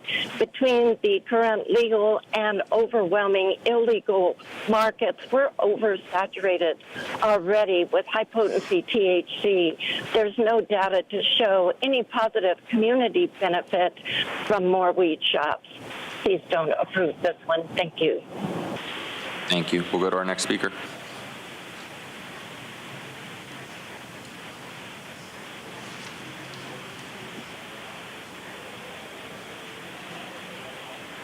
Good morning, Honorable Supervisors. My name is Ditas Yamani, currently the Vice Mayor for the City of National City and representing Council District 3, the Empowerment District. This is for Agenda Item 19. I am thankful on behalf of Council District 3 for your consideration to explore, to establish procedures and requirements for the formation and operation of business improvement districts, to provide improvements and other benefits in supporting the Filipino-American small businesses and exploring funding opportunities to support Filipino arts and culture and to celebrate the Filipino heritage in San Diego County. I look forward to this collaboration and working together to elevate the diverse cultural activities within communities, much like District 3 in National City takes pride in. I believe that together we can make a significant impact and fan the flames of culture, unity, and tradition. Supervisor Desmond, I look to you, sir, over here. Please reconsider your vote for the many and thousands of AAPI and the Filipino-American communities who support you and contribute to the economic heartbeat of this region. Onwards and upwards, thank you so very much. Maraming salamat po. Maligayang Pasko at mabuhay po kayong lahat. Thank you. We'll go to our next speaker.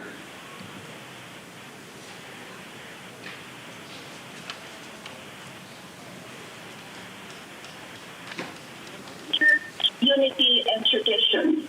Supervisor Desmond, I look to you, sir, over here. Kathleen, you need to mute your audio, your TV. And the Filipino-American community who support you. Kathleen, Contribute to the economic heartbeat we'll come back to you. region.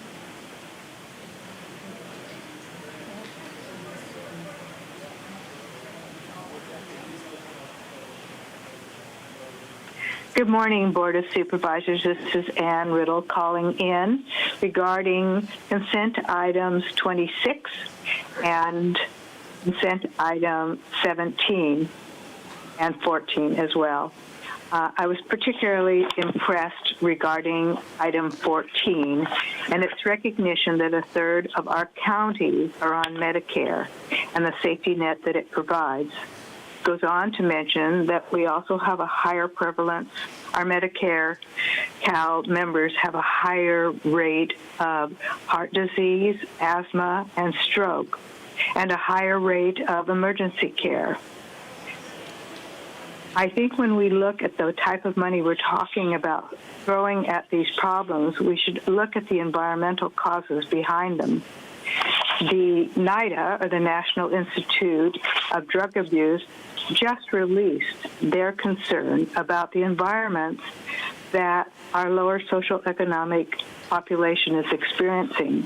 And they pointed out that they live in communities where there are more alcohol liquor stores, more tobacco shops, more marijuana pot shops, and that these influence the choices that are going on around us, for them, particularly their young people. And they mentioned that these three commercial outlets are to sell disease-causing products. They go on to mention that great progress had been made in reducing smoking in the United States, and that improved all of our health, particularly those of the less fortunate, greatly. But now the cannabis industry has presented new opportunities to drag our young people and others back into drug consumption, especially smoking. And they point out that products are sold in colorful packages. Thank you. Your time is up. We'll go to our next speaker.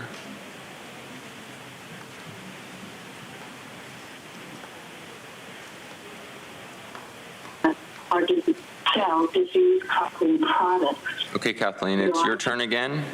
Are you there? Reducing smoking in the United States, and that includes Chairwoman Vargas, Vice Chair Lawson-Remer, not getting any response from Kathleen. That's going to conclude the public comment on the items on the consent calendar. Okay, thank you very much. Okay, great. So we have a motion on the floor and we have a second. Please call the vote. Thank you.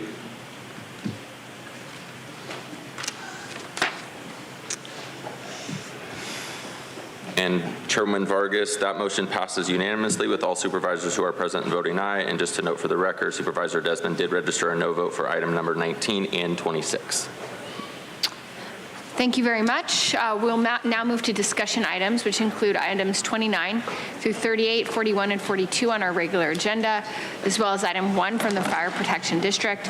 We will begin with item 30, and then we will move to item 29, and then proceed to item 31. And items 38 and Fire Protection District, item 1 will be heard concurrently. So again, we will begin with item 30. Then we will proceed to item 29, and then we will hear item 31. And we will, after item 31, we'll proceed with the plan to order. And items 38 and Fire Protection District 1 will be heard concurrently. So with that, let's begin with item 30. I'd like to turn it over to our chairwoman for a few remarks before we have public comment. Thank you. Thank you. Absolutely, safety must remain a top priority for every battery energy storage and system. And I want to thank our county team for all the work in establishing and protecting guidelines and recommendations. But my understanding is that in order for us to provide flexibility to our fire chief in determining setbacks and distances between containers and to be consistent with federal and state standards, which are scheduled to be released next year in 2025, I'm going to make a motion to continue this item and come back in 90 days until we hear back from the additional information so that there is no confusion. So just to repeat, for folks who potentially couldn't hear, our chairwoman has made a motion to continue this item because apparently there are some new fire guidelines coming down from the state, and she wanted to make sure we could include consideration of the new California State Fire Guidelines as we look at what we want to do with our own fire protection regarding battery storage. Did I capture that correctly? Yes, ma'am. Okay, greatly. So we, thank you. So we have a motion. If anyone, if many of my colleagues don't mind, like to turn it to public comment, then we can turn back to the board to have a comments and a discussion. So, thank you. With that, oh, please. Question. So when is the state coming out with these new guidelines? Beginning of the year. To repeat, for those who might not have heard, the beginning of the year. Is that correct? Yeah, so the request for the continuation, I would need a second to the motion in order for the discussion to be on the continuation and not on the actual item. So if I don't have a vote, I don't have a vote. Okay, I'm happy to second, but I do want to hear from our chief. Okay. Supervisor Desmond, you want to hear from the chief? Please. Okay. Good morning, Supervisors. First, I'd like you to thank you for moving the agenda item. We have a kind of a rapidly expanding fire in South County. So there's two governing documents that we use, and that is the National Fire Protection Association Document 855 and what will be the new California Fire Code. The NFPA 855 document is scheduled to be out late spring. We anticipate in May. The California Fire Code, we as a fire protection agency will get a preview of that document again in April or May. The state has to have the new code out by July 1. So I just want to make sure that the 90 days would not give staff enough time to review either the NFPA or the California Fire Code.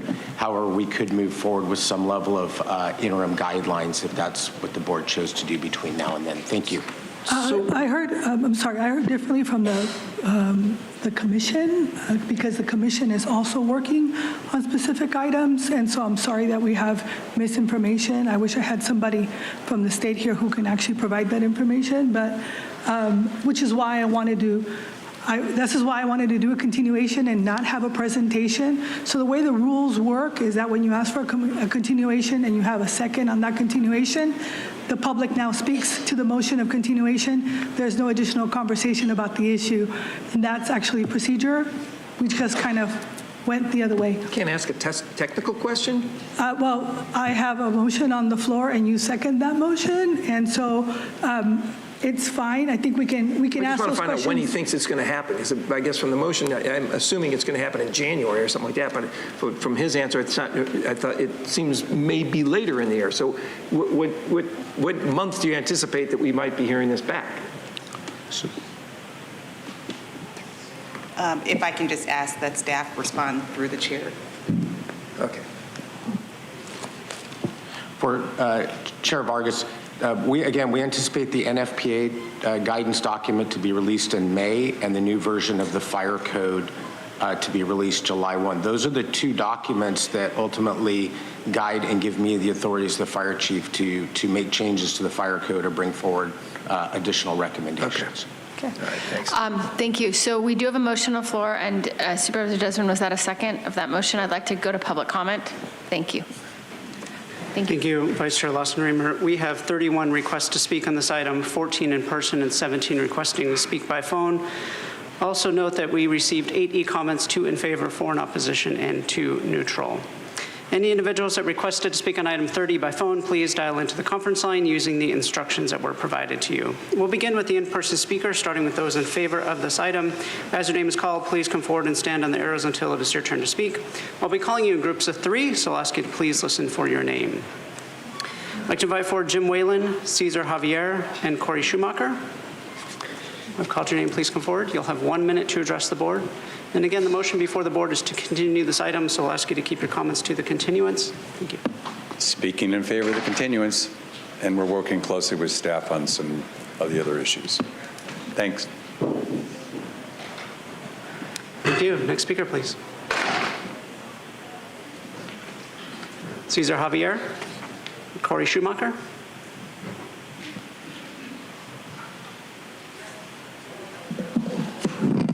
I changed my stand. I am against because I haven't heard the inputs, new evidences. But this is my comment.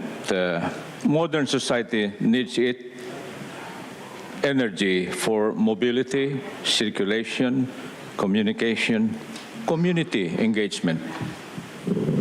The battery is known as hazard or toxic. Therefore, sites or location of the storage must be possibly, or reduced to potential impact to health and safety, including the surrounding environment. As I see the print, the compound needs some kind of a cover, you know, like when you... Thank you. Your time is up. Thank you. I'll call the remaining speakers in favor, Joe Rowley and Mary Davis. If I've called your name, please come forward. Next speaker, please.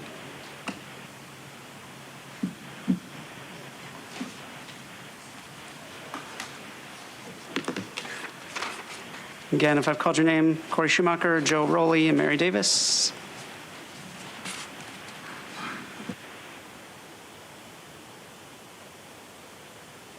Good morning. My name is Corey Schumacher. I'm here on behalf of IBW 569, representing 3,700 union electricians, 2,600 members of which live in the unincorporated area of San Diego County. We are here to support the continuation. Also, this would allow time to address some of the a main omission that's currently in the interim fire protection guidelines, which is that there are no minimum workforce safety standards that are incorporated. Fire detection is one thing. Fire and explosion prevention remain unaddressed. We provided data analysis from the Electrical Power Research Institute, which is the most comprehensive database on BESS incidents available, and it clearly shows that the most common root cause of BESS failures results from work during installation, commission, and maintenance. We have therefore recommended 3 workforce safety standards, and we hope you will consider them. We look forward to having this conversation in the future. Thank you. Thank you. Next speaker, please. My name is Joe Rowley. I'm a former developer of large-scale energy projects and a county resident. I currently consult on site selection for BESS projects. I'm in support of the interim guidelines. I am opposed to the continuance. This is an urgent matter. The residents at the September 11th meeting spoke very vociferously on the need for guidance so that developers are not proposing projects in locations that are inappropriate. And to kick the can down the road at this point, months later, really does not make any sense. The NFPAs are in a constant state of revision, and so is the Consolidated Fire Code.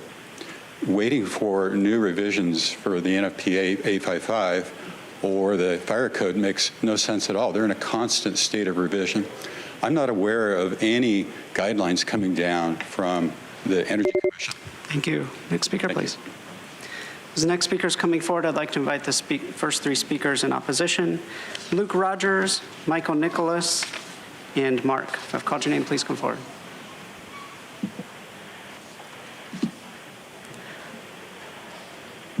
Hi, good morning, Oliver Twist. And I do find it ironic that this item is heard or now being continued on a day where we have these severe wind warnings that speaks to the fire hazard in the backcountry.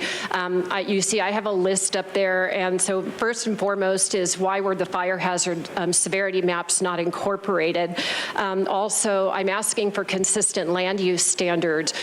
Just in September, you said it was too dangerous to put new developments in very high fire hazard severity zones. So please align this with your climate action plan and keep that consistent. If you can switch. What I'm really here to, my big ask is something that's been omitted is 2 points of egress. The yellow line is Sequan Truck Trail where one is being proposed. You'll see that red circle is people, it's one way in, one way out. They would be trapped should the Santa Ana winds come blowing during a BESS fire. So make a 2-point egress a requirement. Thank you so much.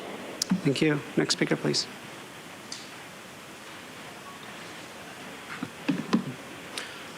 My name is Luke Rogers. Good morning, Chair Vargas and members of the board. Thanks for your time today. I'm here representing the AES company, and I wanted to highlight for you that the proposed guidelines do contain some fatal flaws that we've identified that, if approved as is, would halt the development of battery storage projects in the county. So respectfully, we're requesting some more time to work with the Fire Protection District on the good groundwork they've put into place. So yeah, we respectfully request the board continue this item to enable stakeholders meaningful time to keep working together with county fire officials to develop guidelines that provide for robust safety requirements while still enabling the best industry to continue to develop projects in the county. Thank you. Thank you. Next speaker, please. Mark. So I suspect that they're just talking about the new requirement being keeping these battery storage units in a container. They're often in residential areas, which is really, really dangerous either way. The fires can't be stopped. Even when they think they've stopped them, they just reignite. They create toxic gas. And strangely, I can't remember the name of the alternate type of nuclear reactors there were in 1970. Nixon was given two choices. He, of course, chose the wrong one, which was uranium-238. And I apologize, I can't think of the alternate form, but it's much safer, it's efficient, and it's everywhere. It's abundant, it's not really radioactive and all that. There are better forms of energy, and we're not choosing them, or our government is not choosing them on purpose, intentionally. Especially putting 238 reactors without any kind of substrate for earthquakes and such. It was intentional. Thank you. As the next speaker is coming forward, I'd like to invite 3 additional speakers in opposition: Bryant Rumbaugh, Sean Waslaw, and Lauren Cazares. If I've called your name, please come forward. Good morning. My name is Michael Nicholas, retired fire captain and assistant fire marshal from Kern County Fire Department, where I was in charge of our battery energy storage program, implementation, and operation of it. Kern County currently has the largest battery energy storage project in the world at 3.2 gigawatt hours, partially supporting Edwards Air Force Base. I'm here speaking on behalf of CISA in support of the request for the continuation to address some of the considerations that we have that are inconsistent with the ordinance versus what's going to be coming out in NFPA. First of all, the separation distances. The ordinance looks at plume modeling to provide the usable data to define the separation distances. The separation distance goal is to limit propagation between enclosures. This is based on heat generation and explosive evaluations. This information is not included in plume modeling. The large-scale fire test is the critical data that will yield the appropriate separation distances, and that would be included in the hazard mitigation analysis, which would be stamped by your professional engineers. NFPA currently 855 purposely excluded the plume studies. Thank you. Next speaker, please. Good morning, Chair Vargas and Board of Supervisors. My name is Lauren Cazares, and I'm here on behalf of the San Diego Regional Chamber of Commerce, whose mission is to make the region the best place to live and work. The Chamber represents over 2,200 member businesses and 300,000 jobs regionally, and we are proud supporters of battery energy storage systems, aka BESS. We respectfully request the continuation of item 30 until County Fire and Public Safety Group can work with the California Energy Services Association or Emergency Service Association and the National Fire Protection Association to better align requirements with existing code and best practices. As it stands, the proposal today without continuance is a de facto moratorium on BESS throughout the county, specifically as it relates to permitting, setbacks, and plume modeling. BESS are extremely important to reaching climate and energy goals, creating and maintaining grid stability, and are an essential piece in the continuum of local jobs. We ask that you consider continuing the item to a future meeting to ensure county requirements reflect the strongest national standards. Thank you. Next speaker, please. This next speaker is coming forward. I'd like to invite the remaining speakers in opposition, allegedly Audra and Consuelo. If I've called your name, please come forward. Thank you, Madam Chair and Supervisors. My name is Sean Waslaw. I'm a resident of San Diego County and Director of Development at Next Energy, the largest developer of wind and solar energy in the world, and responsible for building over 20% of the 13 gigawatts of battery storage in California. I support the continuance. The currently proposed guidelines and the decision you have to make on them is bigger than Otay Mesa and Escondido. What you decide today is being watched by many other counties that are adjusting to a California that needs 4 times the amount of battery storage that it has today. Yet the proposed guidelines were made without the direct input of many of the stakeholders with deep expertise in battery storage. It was made without consulting the governor's office, the state fire marshal, the CPUC, the CEC, the NFPA or UL, and their hundreds of fire safety experts. Before you are guidelines that are not the product of thorough stakeholder process. Thank you. Thank you. Next speaker, please. All right, still Bryant Rumbaugh. Jim, good to see you back. Hey, I do support this continuation. You know, these are very interesting times that we're living in. A lot of information is coming out. I would like to actually talk to the fire chief. You know, just a FYI to you, there is apparently a group of, you know, let's call them scholars in the Philippines, and they actually created I'm going to use the word fire extinguisher that actually utilizes sound waves.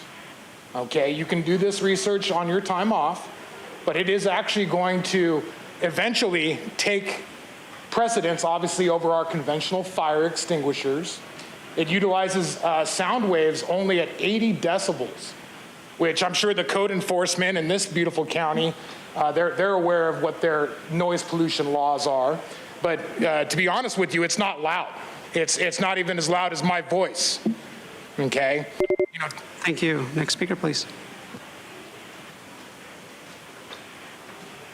Andrew, you're here. Just wondering. My person uses the name Audra. Misinformation, Nora. It's so funny that you say that, because this is all based off of propaganda anyway, and everything you do is misinformation. So it's quite interesting. And, you know, it's funny because there is a fire in East County at Barrett Junction. Is that done by an illegal alien that was crossing over the bridge? Probably. But we don't need to worry about that, right? Let's just worry about putting more fire hazards near where people live. It's interesting because we don't have to go down this route, but you're willing to put people's lives in danger just to push your climate God agenda. You don't really care about the people if their lives are at risk, if they could potentially lose everything. Because look what happens in the storm. Do you do anything to make sure people get their lives back together? No, you do not. Do you make sure that they don't? It's so good. Right, Nora? Is this misinformation? Is it? Or you can't talk. How are your nads doing? Good? Good. Next speaker, please. Final call for Consuelo.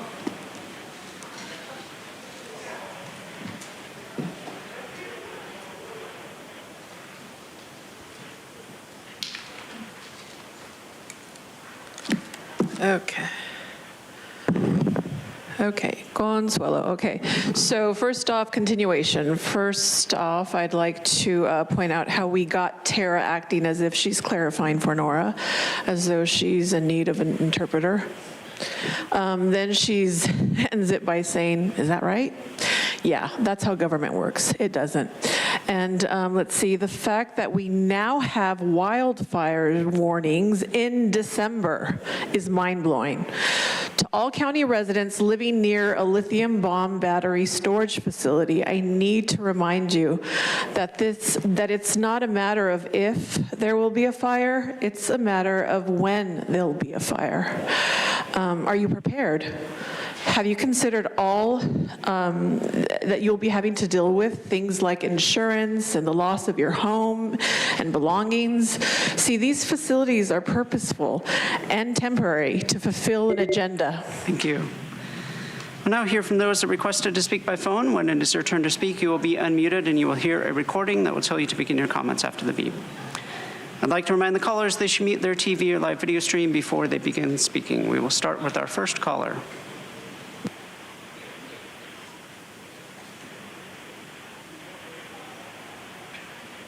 Hi, Rahima Mali, Deputy Director for Energy and Climate at the Governor's Office of Business and Economic Development. GOBIS supports the continuation by the board to allow more time for stakeholders to review and work on the guidelines. You know, battery storage projects are an integral part of our power grid system, and the state has installed more than 10,000 megawatts of battery storage, providing reliable power during times of need. While we have deployed avoid many of these projects, the technology is fairly new. There are fire safety concerns and the impacts on the communities near and around where the projects are built. The systems that were installed 10 years ago have evolved, and improvements to the technology continue. Recognizing this, the informational exchange between communities, local responders, developers, and manufacturers on how to safely install and operate these systems is critical. Over the next several years, we expect to bring online 12 gigawatts of new energy. Thank you. We'll now hear from the next caller.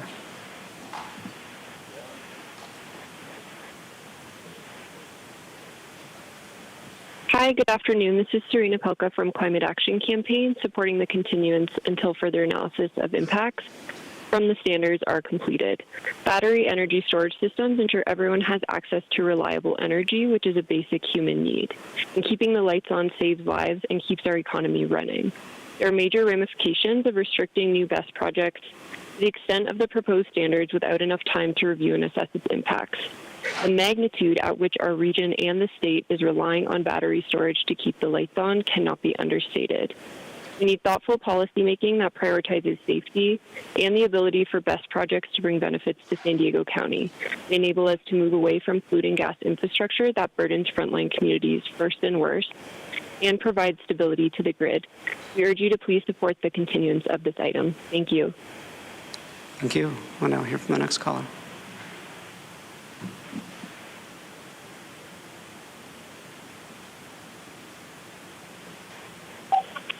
Gambler here. How you guys doing? Obviously, this has nothing to do with the Green New Deal or anything like this, and this is not crucial because, matter of fact, the greatest game of Command and Conquer I ever played was against a cheater map. This cheater map, they had 75% of the map that they could build all over the place. I only had like 25%. Me and my brother fighting against these guys. One of them was, my brother was U.S., I was China. In this instance, I built a bunch of Gatling guns. They could not fly over and destroy us in this fashion. They had to send units over. I ended up winning that match with my brother because we used 2 units, only 2, to destroy their entire base. All we did was we sent people into there and destroyed the energy facilities. You made it extremely easy to go ahead and destroy them. Thank you. Now hear from the next caller.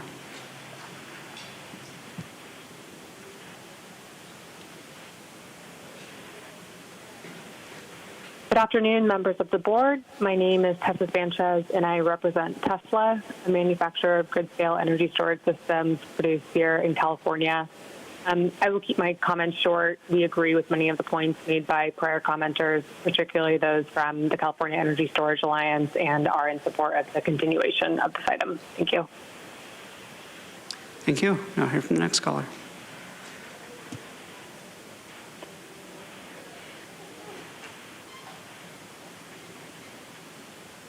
Good morning, Supervisors. My name is Scott Murdershaw, and I'm the Executive Director of the California Energy Storage Alliance. We strongly support the continuance of Item 30. The NFPA 855 standard is the national standard that governs the safety of energy storage systems and is developed over a 3-year cycle by a technical committee of over 50 firefighters, fire protection engineers, and manufacturers. We found several requirements in the interim guidelines that are inconsistent with, even contradictory to, the currently applicable 2023 NFPA 855 standard. We respect the fire district, but they simply didn't have enough time for a thorough consultation with state national energy storage safety experts. More energy storage is urgently needed to maintain grid reliability because we have to retire thousands of megawatts of old coastal gas-fired power plants in Southern California by 2026. Continuance will provide district staff more time to engage with NFPA 855 technical committee members and other experts. Thank you for your time. Thank you. Now hear from the next caller.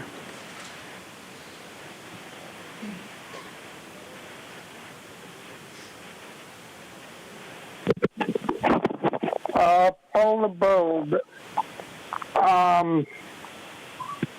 Let's see. What did I want to say?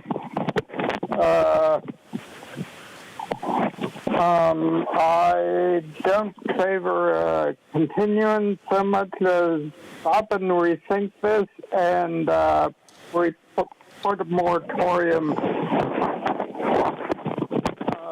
The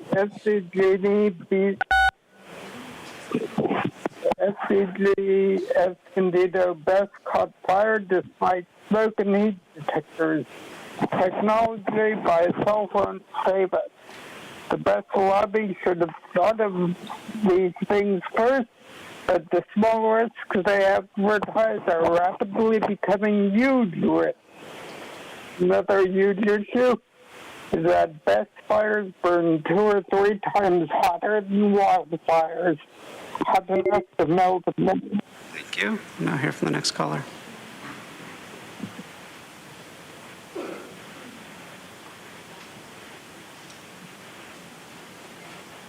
My name is Stephanie Baxter. Good morning. I serve on the Fallbrook Community Planning Group, and I'm speaking to you as a resident of Fallbrook.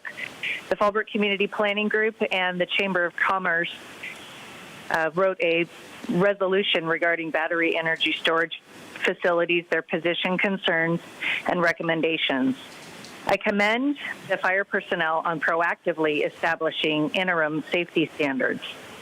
If the guidelines won't come out for several months and there are open applications for more of these facilities, we need something to go off of right now. So while I support the interim guidelines, understanding that there might be more that needs to be added or considered or researched or discussed with relevant stakeholders, this is urgent now for safety, well-being, and economic prosperity of our communities. A continuance gives preference to the stakeholders, not the residents. We need help now. The interim board. Thank you. Hear from the next caller.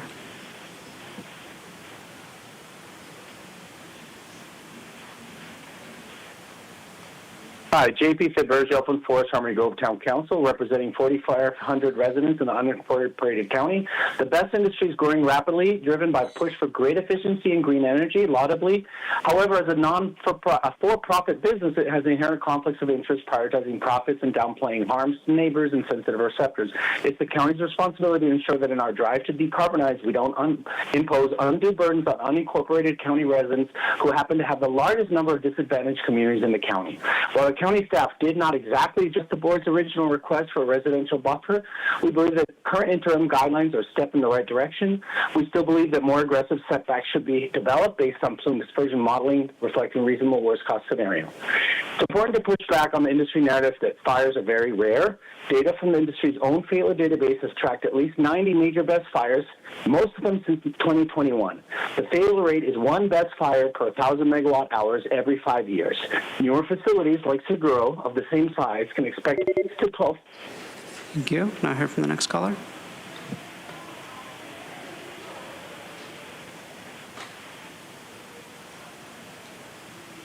Good morning. My name is Josh Adams, and I'm the battery energy storage fire safety expert for NextEra Energy, the largest developer of battery energy storage in North America. I'm speaking in support of a continuance on this item. Before you are guidelines that are not the product of a thorough stakeholder process and that potentially serve as a de facto moratorium without actually improving the safety of BESS. These guidelines were written for failures of facilities installed prior to the existence of today's codes and standards. If the county wishes to adopt guidance today, it should adopt the latest version of NFPA 855, which has been updated twice since 2020 and will be updated again next year, has been thoroughly vetted by hundreds of fire safety experts nationally, and has contributed to a sterling safety record for facilities that meet its requirements. It's because of NFPA 855 that California has 15 times more storage than it did 5 years ago, while safety incidents have plummeted.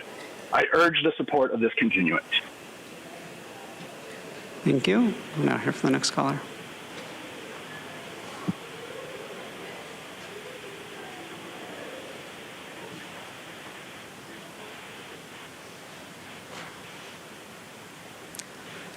Next caller is Corey DePietro. Your device might be muted. We will come back to that caller. Yes, hi. Yeah, this is Corey. Okay, go ahead. Can you hear me? Yeah, I just wanted to, I'm actually not, I'm opposed the continuation. I don't know why we call it continuation. It's really just a delay. And it's not just a short delay. It's not a 90 window delay. We're talking about 7 months as we call it out to July 1st, which if you listen to objectively to all the comments that are coming through today, I say this all the time, but it's really clear. I think we have to be kind of remembering that all the comments that come through that are basically wanting to kick the can down the road are bureaucrats and paid employees. And the fact is, every person that comes out, it's a person like me, a resident who has to live around these areas, are the ones that have to deal with it on a daily basis. They're the ones that are talking about the safety. I mean, it's objective thought about being safe, having these best installations away from residents, but we don't do that. We want to keep kicking the can down the road because it's cheaper to put in residential areas. And so we all have to pay for it. Bureaucrats got to step out. And the paid employees, get off the phone. Stop giving your comments. We don't care about your comments. Thank you. We'll hear from the next caller.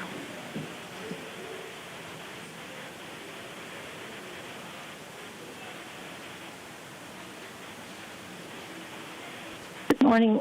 Kathleen Lip is here. My undergraduate work is in environmental science, and I support a continuance on this item because the rush to approve massive energy storage facilities is far less about science and far more about politics. Please listen to your unincorporated communities.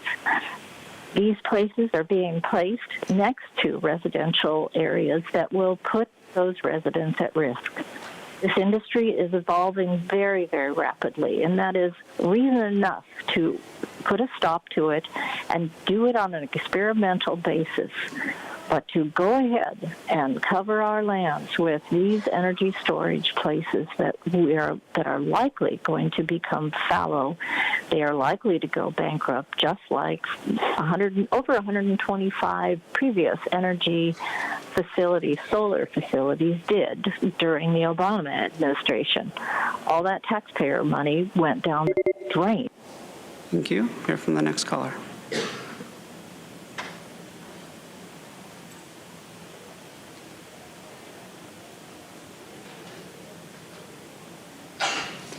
Next caller is Paul Hayes. Your device might be muted. Am I coming through now? Yes, please go ahead. Okay. So I am Paul Hayes. I'm a fire protection engineer and a principal member on NFPA 855. A lot of the code changes that are coming were handled by my task group. I'm in support of continuance because there's some technical issues that need to be resolved that are not going to provide additional safety. I applaud the first responders and the efforts they made on the recent battery fires. They did an excellent job. But things like plume modeling is not set up for separation. That should be large-scale fire tests. You guys should hire a expert to back up and review any applications as an SME and put that price on the applicant. Additionally, explosion control should be managed through exhaust ventilation, explosion control and not exhaust ventilation. Those are just some of the technical issues that we would like to see addressed. Thank you. Thank you. And Chairwoman Vargas and Vice Chair Lesson-Reamer, that concludes public comment on this item. Okay, thank you very much. So just to remind everyone where we are, we have a motion on the floor that's been seconded. The motion is to continue this item. There was not a date specified for when that would come back. So right now we're having a discussion about this item and the continuance. I needed some clarification sort of structurally and procedurally from the chief. I think my first question, so if you don't mind, I have a few questions, as I often do. So my first question was just to better understand procedurally. I'm a little confused why we're being asked to vote, because I think it's up to you, right? You're the chief of what our fire standards are, and I just was hoping you could talk a little bit about it. Is this something that you could or would do regardless of board action? If you could just kind of clarify. Supervisor Lossenreimer through the chair. So under the fire code gives me the authority to make facts and findings on specific projects based on things that are currently not in the fire code. We recently initiated technical studies on all best projects that are coming forward. And we plan to continue those so that we can look at the site safety requirements for each individual project and then make findings to support additional safety measures that may not currently be in the fire code. Additionally, we already enforce 100-foot defensible space in high and very high wildland fire areas, and 4 of the 5 projects that are currently within our jurisdiction are already subject to that requirement. So I think my intent would be that we would continue to work with the applicants on each individual project using the technical studies to ensure that the projects are built to the best safety standards until we can complete additional stakeholder input and go through the NFPA 855 and the California Fire Code, and I think get to a place where we have much more clarity long range on what our standards are going to be. So just to clarify, if we regardless of what our vote is today, that's what you're going to do. You're going to continue to look at each project to try to ensure that it's fire safe, and 4 of the 5 already have a 100-foot perimeter. What about the 5th one? Is that a project you're going to, do you think you would need to change it, or just kind of better understanding? Again, Supervisor, through the chair, we have already notified the applicant of that requirement, and we're waiting for their essentially resubmittal to get back to us on the status of their project. So you've already told them you're expecting that they need to have 100 feet, and that you're expecting they're going to be able to do that. Okay, so just to clarify, 5 of the 5 projects that are underway are going to meet what you've suggested here today. And regardless of what we vote on today, you're going to continue making sure that for every project, you're working with the applicants to apply best practice fire standards to protect our communities. And that appears to be looking like what you suggested, which was this 100-foot and then the 10-foot in between each container. I just want to make sure I'm completely clear, because we're being asked to vote on something, but it sounds like you're doing it. Supervisor, through the chair, that is correct, and I want to assure the board, my highest priority is to protect not only the safety of the public, but the safety of our first responders, and I think continuing to look at these projects on a project-by-project basis until we have additional guidance document is certainly a good way to go forward. Okay. And then the next question I had is, your understanding is that we'd get more info from the state, not till January, but not till July. But Chairwoman, you were under the impression it would be towards the beginning of the year that we'd get more info from the state. Yes, that we can work together with the state to make sure that we're following the guidelines that they will be proposing. Okay.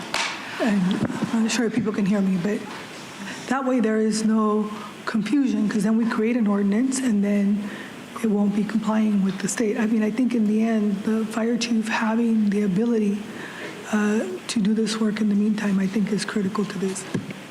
Great. So with that, I think what I'd love to do, I'd be happy to support a continuance to January. Could be the first or second meeting of January, leaving it really to the fire chief. And if we could come back with, if we have the information from that time from the state, but just under the understanding that this isn't going to slow down your work, Chief. You're going to continue working with all the project applicants, continue keeping our community safe. It's not going to change anything you're going to do. Is that correct? Supervisor Rossmarie, through the chair again. We won't have that guidance from the state in January. Again, we don't expect to get the guidance from the NFPA or the state until late spring. The state fire code, the next update, the requirement is that the state releases that by July 1, and then we essentially start a 6-month process working with it. Let me just clarify something. So if you like, so that there's clarity, I can request a 90-day continuance so that there is the opportunity so that we get something back within the 90 days, and that way, if we need to vote on this item the way it is, then we vote on this item, or we have more direction from the state. It is December 10th today, and so trying to get something before the next 2 meetings I think would be tough. But I think knowing that the chief can still make those decisions and has made those recommendations, I think gives me some peace of mind in terms of what is taking place right now. But 90 days gives us enough ample time. They may get it sooner, they may get it later, but it doesn't just kind of. That makes sense. My big concern is just making sure, the chief, that you're going to be able to keep, this isn't going to hold you back. us taking a little time to get a little more info from the state isn't going to hold you back in applying interim guidelines. That is correct. Okay, great. In that case, as long as it's 90 days, I'd be happy to support that as well. So do we have any comments from any of my colleagues? Supervisor Desmond. Supervisor Desmond has to accept the motion because Matt? No. But I'd like to make a comment first. Please. Thank you. I want to thank county staff and CAL FIRE for coming back so quickly with this. Originally, when I proposed this several months ago, I wanted a moratorium on all new buildings. And then the compromise was, well, you're going to come back at the end of this year with some guidelines. Now it seems like we're not going to get those guidelines until January of next year, or approving new guidelines from the state until January. And I understand from our vice chair's conversation with you that you can implement some of these things, but I think we got to give you some backing, because if you're implementing stuff that's not in the guidelines that are just yours and not codified by this board, then you possibly have lawsuits coming from the industry. So I've got to say, I'm not against these best projects, but when they're catching fire and being proposed near homes and other sensitive areas, I think safety has to be the #1 priority for us, for safety of the public. So I think these interim fire guidelines will help us make these projects safer while we wait for the full ordinance to return to the board, which now is going to be a year away, it sounds like, for the full ordinance. As technology continues to evolve, so should our regulations and practices. I'd like to see the county fire continue work with the industry to come to a consensus on best practices and adjust it with the changing technology, but we still have to be safe. If you say you need 10 feet, I have no way to, between these the containers, I have no idea. It's not up to me to say, no, you only need 8. I mean, I trust and if you need 100 feet, and I trust your professionalism on that. I can't change that. So I want to see you keep working with the industry, but we got to keep it safe. There's pressure to take action today because there are currently 10 projects in the pipeline.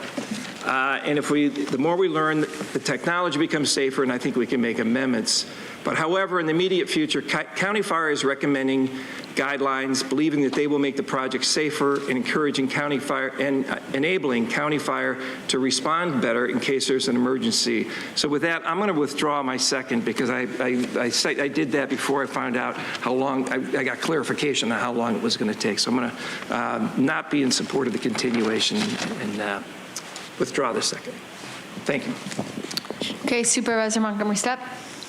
Oh, sorry, excuse me, yes. If I may. Chairwoman, if I may just ask council to clarify legality of the chief's actions. Thank you, through the chair.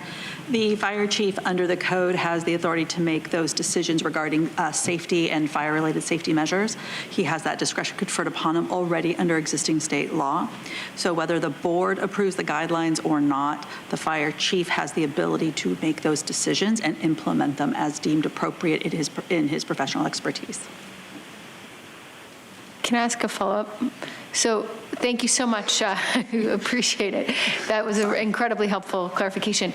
So whether we vote on this today or not, the fire chief is going to implement guidelines to protect that are in his discretion. Is that, and has the legal authority to do that? The fire chief has the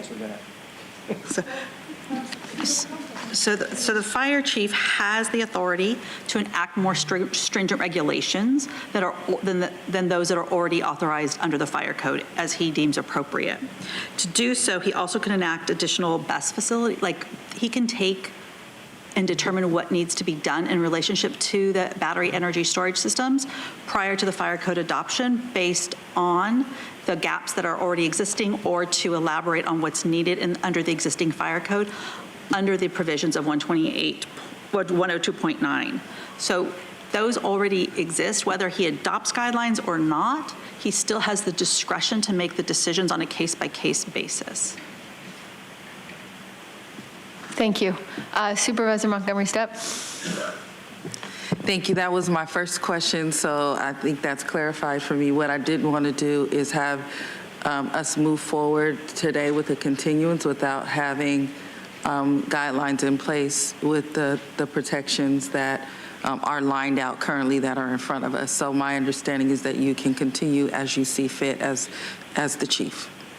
Okay. My second question is for this board. I really, I do not want to be arbitrary about this and the timing. So if we're saying that we are waiting on the state, and the chief has told us that we will not be getting anything concrete back from the state at least until May, then why are we doing 90 days? Because what I don't want is where we are now. We first asked business to come back within a certain amount of time. Everyone's scrambling to do that. Now we're saying we need to continue it to 90 days. Why? I think if the chief can implement what he deems necessary and safe at this point, then we are effectively making a decision to wait on the state if it's about the state. Now, if it's about stakeholders who are here today, let's just say that, and then we can move forward with that. But I don't, this is not, we need to make it make sense. And for me right now, it doesn't with the 90 days. So I just would like clarification, explanation on that. Maybe I'm missing something. So in the interest of moving the item forward and gathering more information, I stated to do the 90-day. I personally don't agree with this particular ordinance that we're working on. I think that creating burdens for these types of entities when we know that the fire chief already has the ability to make a decision in partnership and with community, to me seems like over-regulation, which I am not supportive of. And I wasn't here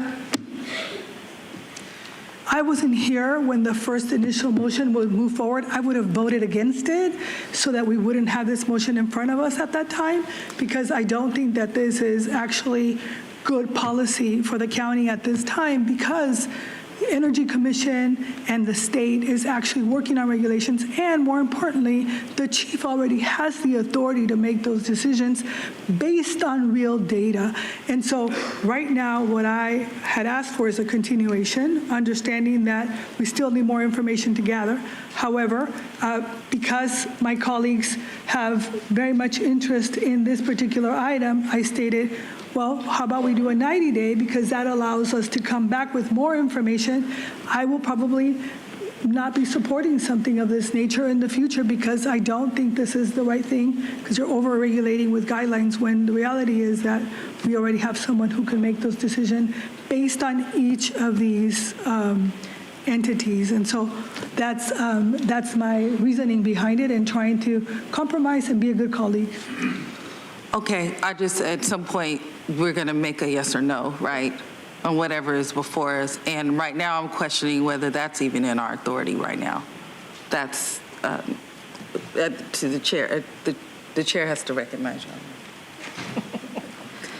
So, Libby, there's a couple of different things in play. So the fire chief has the authority to adopt the regulations or implement regulations for fire safety related matters where there are gaps or not sufficient regulation in the existing fire code.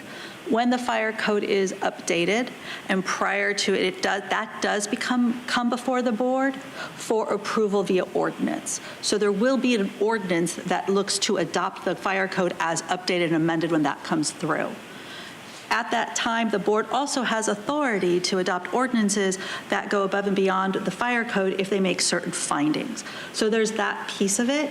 In the interim, the board could choose to adopt an ordinance if it so chose to address this gap, but it's not required to do so.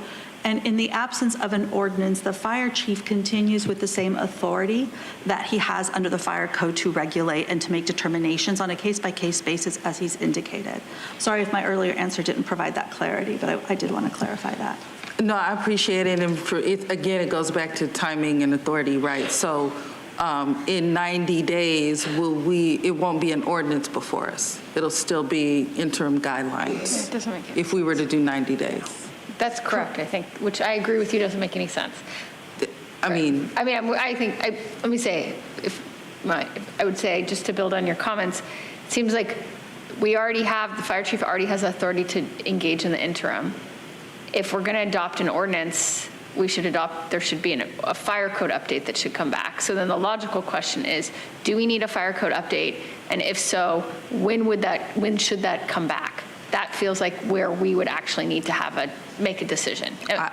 I have a suggestion that if we move forward with the continuance, that there's a report back in 90 days on progress with stakeholder feedback and all those things, and a return back when we have the official word from the state. But that, based on our calendar, that will probably be like September. I don't know, but maybe that would suffice. We just have to manage an expectation, set it, and then make a decision when it's time for us to make a decision. Can I ask a question? I'm not sure if it's for council or for the chief, but is there a reason or a timing of when a fire code update would naturally come back? So Supervisor Lawson, through the chair. So this is essentially the fire code cycle, and I'm going to just look to staff to confirm. So in April, we will get a preview of the proposed state fire code for the fire agencies to comment. And on July 1, the state fire marshal releases the California fire code. We then work with the other independent fire protection districts in the unincorporated areas, and that's when it goes from the state fire code to becoming the San Diego County Consolidated Fire Code. We try and unify best practices across all the fire agencies, and it's at that time in that process after July 1 that we would make specific findings over and above the state code that we want to apply to our fire protection district. The 11 other independent fire protection districts go through the adoption process essentially in the fall of next year, and then it comes to the Board of Supervisors as the final step, as County Council mentioned, as an ordinance. So this is a very well-defined 3-year code cycle update that will really start for us with review in April, publishing in July, and then essentially a 6-month vetting process to bring it back for board. I just want to look to Chief Niss and make sure I'm correct on our timeline. Yes. So to clarify, the updated fire ordinance would be back next December. Yes, next December, January, and in that time frame, I have the authority to where we can make facts and findings on specific projects to implement additional safety requirements over and above what is currently in the code. Thank you. Supervisor Desmond? Just a quick, I think you just clarified what I was about to ask, is that you can still, because when Claudia had mentioned you can adopt other regulations and things like that, these are guidelines. So you can adopt these guidelines sooner if you see fit on any projects moving forward on the guidelines that you've presented today. Supervisor Desmond, through the chair, that's correct. And maybe I could clarify with a little example on the 10-foot spacing. Our reasoning for the 10-foot spacing was to provide firefighter access to the containers, but we certainly think there's an opportunity to get the same practical effect by working with applicants on how they space these containers to meet my concerns that we can have proper tactical firefighting operations without maybe necessarily a blanket 10-foot on every project between every container. And I think that's where their technical report and working with staff, we're going to still uphold a requirement that I feel comfortable with, that first responders have access and that we're not propagating fire from container to container. But I think this is kind of the best choice here, is to let us work with the individual projects until such time as we get additional guidance documents coming out from state or federal groups. Okay, so just to follow, so there's going to be a continuance anyway, because we're not going to get the fire code information for months. So it's automatically going to be a continuance. That's going to happen. And in the meantime, you can enforce the guidelines you need to make these projects safe. So I don't even know if we need to vote on anything at this point, other than maybe if you want to. I'd like to make a motion. I'm not done here. As Supervisor Montgomery-Stepp had mentioned, maybe we want to report back every 90 days about the progress with the business entities. I could support that, but and that's not a return back. That's a report back. But so thank you. I made a motion for continuance, right? So I don't have a second. So if I don't have a second, that fails. And then you have the item before you. Those are the rules of procedure that we have in front of us. Okay? I was going to make another motion. So I'd love to make a motion to move forward with recommendation 2, which is receive the San Diego County BESS best practices report. Go ahead, Supervisor Montgomery Steppe.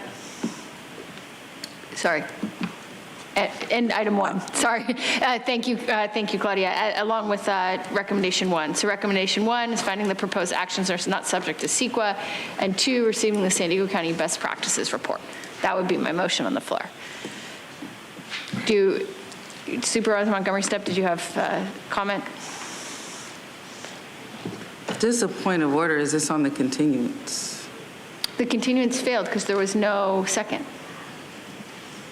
So Chairwoman Vargas made a motion to continue the item. Supervisor Desmond seconded and withdrew his second. So the item failed.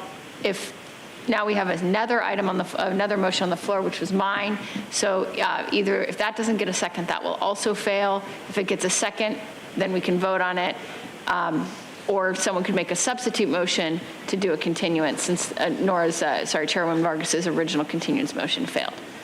I had a question. Supervisor Desmond. So item, I guess it's number 1, I think we have to do, and 2. Is that right? And I have another question after that. For this one, number 3 says authorize the county fire chief to immediately implement the interim fire protection guidelines for best facilities as identified in attachment B. It sounds like we don't have to do that because he already has that authorization. Correct. So I just want to make sure, okay, I had to think that through my head here. Then the 150 days. So I'd be supportive, I guess, of, we have to do number 1, is that right? Yes, you want to make sure that there's no CEQA implications. For the CEQA, okay.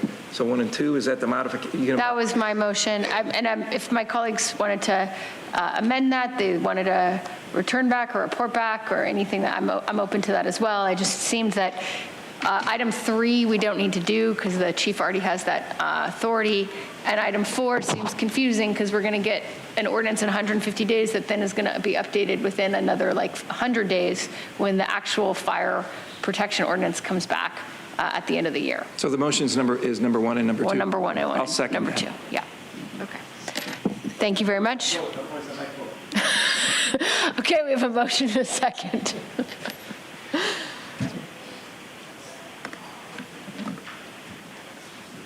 And Chairwoman Vargas, that motion passes with Supervisor Chairwoman Vargas voting no, all other supervisors who are present voting aye.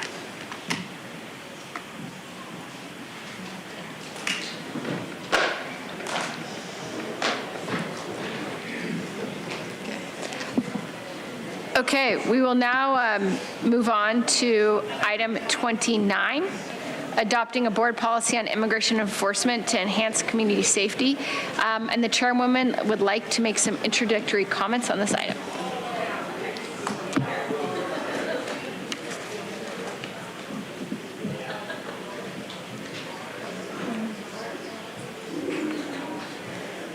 Okay, so this item number 29, adopting a board policy immigration enforcement to enhance community safety. We need to consider our role as a county in ensuring safety and well-being for our most vulnerable populations. And I want to make sure that emphasize that the item that I'm proposing today is a board policy that is consistent with state law. In 2013, Governor Brown signed AB 4, the Trust Act, which protected community members from being detained by local law enforcement. Then in 2017, Governor Brown signed SB 54, making certain that Californians, including immigrants, feel safe by asking Californians that state and local resources would not be used to deport them, their families, or other members of the community. Our Sheriff's Office has a policy also that lays out that notification process, which ensures that absent a federal warrant, no release will be delayed. The intent of this action is that county resources, including jails, facilities, staff, and funds, should not be used to assist with federal civil immigration enforcement action. Immigration enforcement is a federal responsibility. The federal government can use its resources to do that. I want to be clear that this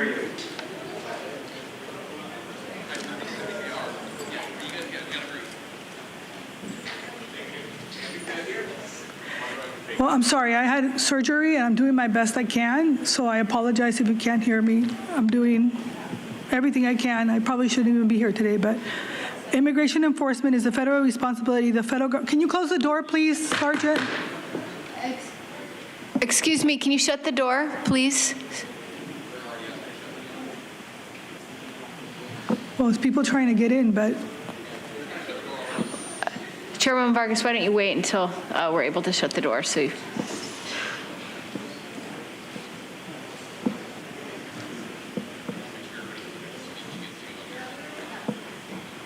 Okay. Immigration enforcement is a federal responsibility. The federal government can use its resources to do federal work.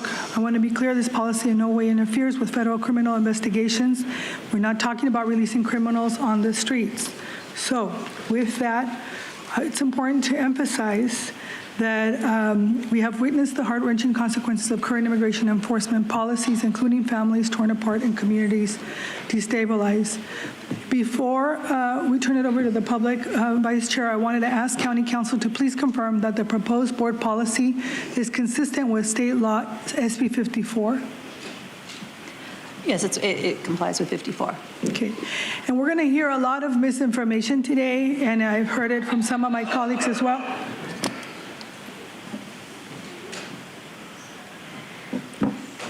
Data underscores that most immigrants, including undocumented immigrants, are law-abiding residents. 58% of individuals detained by ICE had no criminal record. Research from Stanford and Princeton universities indicates that immigrants, including those who are undocumented, are incarcerated at lower rates than U.S.-born citizens. By adopting this policy, we uphold our commitment to equity and justice, ensuring our immigrant communities feel safe and supported, and our communities as a whole feel safe and supported. Our local responsibility as a county is ensuring safety, health, and well-being for our local communities.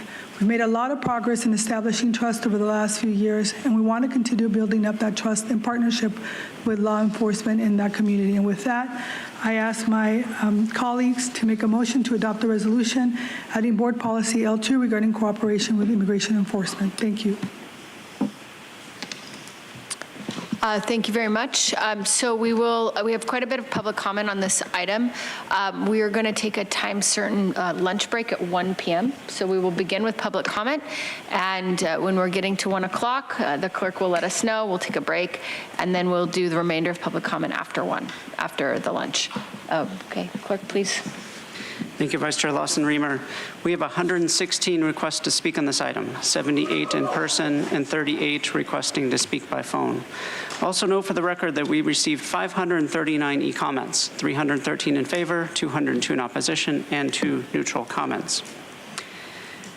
Any individuals that requested to speak on this item by phone, you may want to hold off before dialing into the conference line because we have a number of in-person speakers, as you heard. So we'll give you a clue on when it would be time for you to call in to the conference line.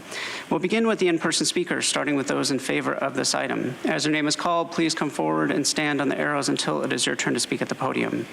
I'll be calling you in groups of 3, so I will ask you to please listen for your name. And again, you'll have 1 minute to address the board, so please keep your comments to 1 minute. I'd like to invite forward Jack Shu, Valeria Aguilar, and Kristen Carriga. If I've called your name, please come forward.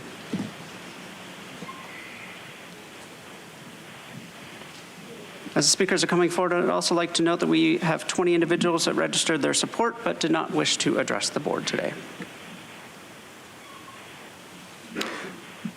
Good afternoon, Board of Supervisors. I have a few more hours left in public office, and I thought I'd take that time to come and support my county board of supervisors in a very important action today. Some of you may know I have 22 years of supervisory law enforcement experience in my former life.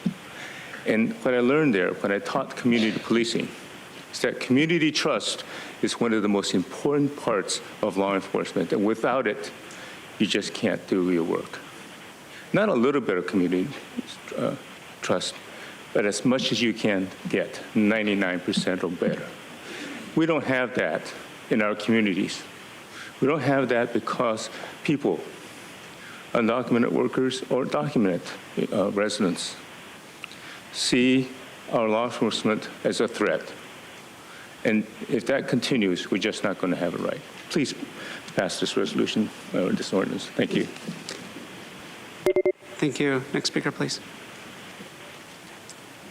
Good afternoon. My name is Valeria Aguilar, and I'm the Social Justice Coordinator at the First Unitarian Universalist Church of San Diego, a congregation committed to justice, compassion, and the dignity of every person. I'm here today to strongly urge you to vote yes on item 29. We cannot stand by while the Sheriff's Department continues to needlessly collaborate with ICE, transferring individuals to federal custody without judicial warrants, leading to deportations and the separation of families in our communities. As Unitarian Universalists, our congregation believes in the inherent worth and dignity of all people, and we oppose any actions that harm our neighbors. The Sheriff's actions not only violate this principle, but also create fear and distrust in our communities, directly opposing the characteristics that define true public safety. It's time for San Diego County to follow the lead of 8 other California counties that have stopped using local resources for immigration enforcement. We ask that you vote yes on this policy and protect our community members from further harm. Thank you. Thank you. As the next speaker is coming forward, I'd like to invite 3 additional speakers, M. Rose, Mackenzie Martinez, and John Mitch. If I've called your name, please come forward. I'm Reverend Kristen Griega. I'm the minister of the First Unitarian Universalist Church of San Diego.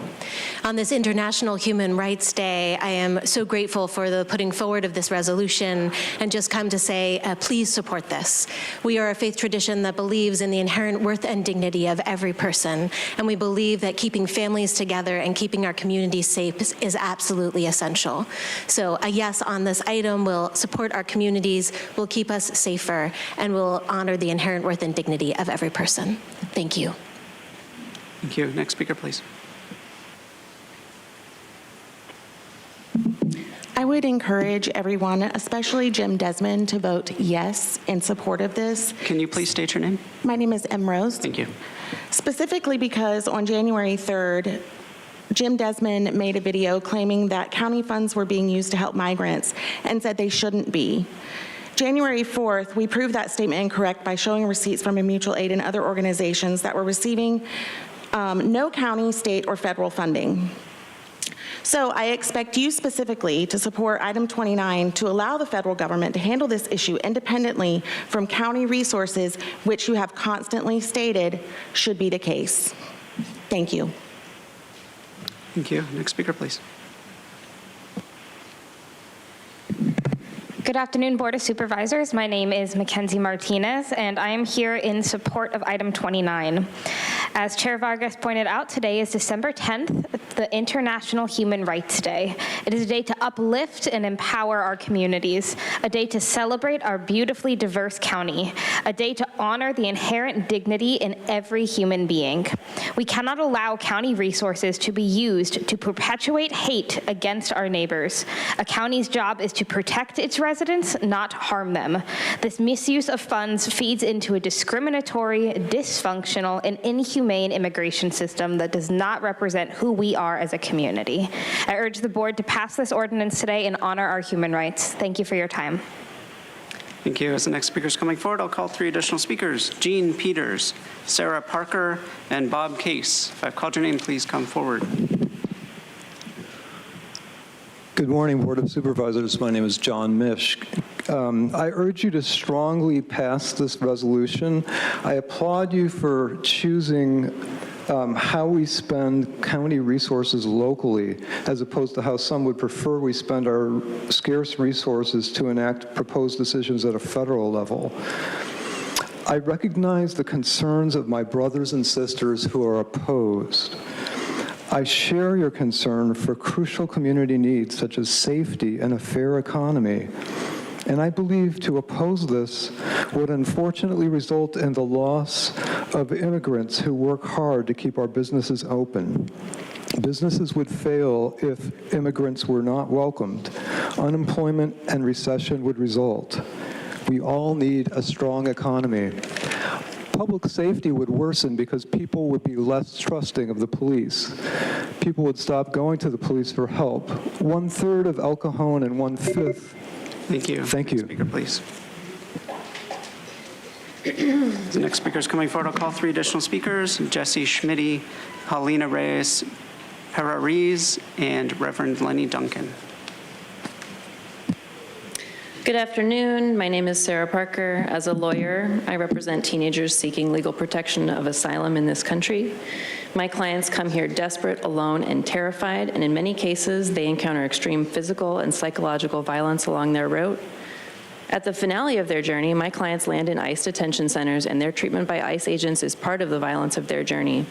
I don't want my tax dollars funding any activity that contributes to this violence. And it's not just my teenage clients. We see this violence in San Diego all the time. Immigrant families are separated. People, including families and children, are held in outdoor detention between the border walls and out in the desert for days at a time in sweltering heat, and then outdoors overnight in freezing temperatures. You can Google it. KPS did a couple stories, KPBS. As a longtime San Diego County resident, as a mom, and as your neighbor, I don't want my county aiding and abetting this violence. We should be using our resources to support and not separate families. The values of the federal executive branch are not the values of California or of San Diego County, and we do not have to do their work for them. San Diego is not a place for hate. Thank you. Next speaker, please. Good morning, Chair and Supervisors. My name is Jesse Schmitty, and I am in strong support of this ordinance. County resources should build families and not break them, strengthen our communities and not shatter them, protect people and not persecute them. The Sheriff's Department has no business serving as an extension of a flawed, failing system, one that tears parents away from children, workers from jobs, and neighbors from neighborhoods. When our local government aids these inhumane practices, it doesn't advance safety, it advances fear. It doesn't deliver justice, it delivers devastation. This is not who we are. We are a county of compassion, a county of inclusion, a county of fairness. Today, you have the opportunity to stand on the right side of history and to reject cruelty, to restore dignity, and to protect the people who make San Diego County strong. Supervisor Desmond, please watch how you speak to people, because your rhetoric is either going to injure your colleagues or our community members. Your 60 seconds of fame on YouTube TV channels is not worth the danger, risk that you pose to San Diegans and residents alike. Thank you. Next speaker, please. Thank you. My name is Reverend Lenny Duncan. I'm from Coffee and Class Solidarity in the Hillcrest area, and I'm also a historian or a teacher or a scholar at the Graduate Theological Union. I come here in support of Agenda Item 29 for two reasons. The first thing is it's the middle of the Christmas or the Advent season, and as a Christian, I'm taught that Jesus had to run from political violence to Egypt. It's actually part of the story, Councilman Desmond. Furthermore, no nation has ever looked back at the time that they rounded people up in camps proudly. There is no time in our country's nation and in our nation's history where we've looked back at that time and thought, wow, we were really good Christians and we really did a lot for Madisonian democracy. We should not spend any county funding on separating families. We need to vote yes on this and continue to be a Madisonian democracy. Maybe the slim majority of Americans wanted this, but the majority of Californians don't. Thank you. Thank you. Now I'll call three additional speakers: Aaron Sir Modigrassi, Rob Hicks, and Patricia Mondigan. Just want to remind members of the public that this board has a lot of items to cover today, and it's important that we give everyone an opportunity to be heard, whether it's your turn to speak or someone else is speaking or a county supervisor is speaking. The rules of procedure are very clear about disruptive behavior. Anyone that is disruptive will be warned, and if they continue to disrupt the meeting, they will be asked to leave the chamber. Thank you. Next speaker, please. Thank you. Good morning. Paulina Reyes, D4. I support this resolution and urge the board to stop using county resources to deport our community members. As a managing attorney with the nonprofit law firm Immigrant Defenders Law Center, I have seen too many times the damage that this does to non-citizens, including longtime lawful permanent residents and our military veterans. The complete requirements imposed by the criminal justice system, but unlike everyone else, they're then punished again by harsh immigration consequences that lead to prolonged detention and or deportation. This affects their families, children, and all of us in the community. The Sheriff's Department is not legally obligated to hand over individuals to federal immigration agencies unless there's a judicial warrant. We are not asking the Sheriff's Department to stop enforcing local and state laws. We're asking that they stop volunteering resources to facilitate federal immigration enforcement when it leads to family separation and harm to the community they are meant to serve. Thank you. Thank you. Next speaker, please. Good Good morning, Supervisors. Erin Cerumino-Grassi, Associate Director at Alliance San Diego. I want to thank Chair Vargas for bringing this forward. For many, many years, community members and advocates have come to the Truth Act Forum and asked our local sheriff to stop aiding in the deportation of our community members, to no avail. And it's really time. So we have come to you to ask you to end this practice, to ask putting our community resources, our county resources towards deporting our community members. And we are really grateful for seeing this brought forward. The best way that we can protect our community members from mass deportations is to make certain that we are not using our own county resources to assist the federal government in doing so. So again, we want to thank you for hearing us, for bringing this forward, and we urge you to vote yes. Thank you. Thank you. Next speaker, please. Good morning, Chair Vargas, Supervisors. My name is Robert Hicks. I'm the Assistant Regional Director for ADL, the Anti-Defamation League of San Diego and Imperial Counties. I'm also a District 4 resident. We are here today in support of item 29. We are an anti-hate organization founded in 1913 to stop the defamation of Jewish people and to secure justice and fair treatment to all. We're also rooted in a community that has experienced the plight of living as refugees throughout its history. We believe in fair and humane immigration policy, and we are a leader in exposing anti-immigrant and refugee hate, which has increased over the last decade. Immigrants and refugees are an integral part of our San Diego community. We are grateful that the county has decided to advance protections for immigrants that will keep families together and ensure immigrants are treated with humanity, dignity, and respect. Thank you. Thank you. As the next speaker is coming forward, I'll call 3 additional speakers. Itzel Chavez, Maria Inez Delgado, and Jalen Choi. Call your name, please come forward. Patricia Mondragon, D4 resident. Sheriff Martinez has said she does not have enough staff to respond to CLRB requests. However, the sheriff is using staff for federal immigration enforcement. This is a perfect example of how the sheriff's resources should be used for county purposes, not for federal immigration purposes. Let's talk about public safety. Right now, I am more fearful for our safety when elected leaders rage tweet misinformation to create division and hate.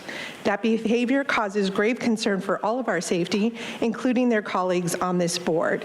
So, Supervisor Desmond himself, just this year, advocated for not expending county resources on federal immigration purposes. Today on International Human Rights Day, we have an opportunity to stand up for everyone's human rights and dignity by protecting the safety and security of all residents, regardless of where they were born. Please vote yes on item 29. Thank you. Thank you. Next speaker. Good afternoon, Chair Vargas and County Supervisors. My name is Itzel Maganda Chavez, and I have been a resident of San Diego for the past 25 years. And as an immigrant myself, I know firsthand what it means to be afraid to call for help when my family needed it. Continuing the status quo will mean that more families like mine, more neighbors like ours, will live in fear. I stand here strongly in support of item 29, and I urge you to do the right thing and cast your vote in support today. Make history on International Human Rights Day and lead San Diego into a safer tomorrow by standing with community and protecting the most vulnerable. Don't allow our county to continue the Sheriff's Department's practices of creating harm and growing the mistrust in government. Please make sure that we use our resources to fuel and support our communities. Do not invest in the separation of families. Instead, lead with dignity and uphold human rights first. Vote in support of item 29. Thank you.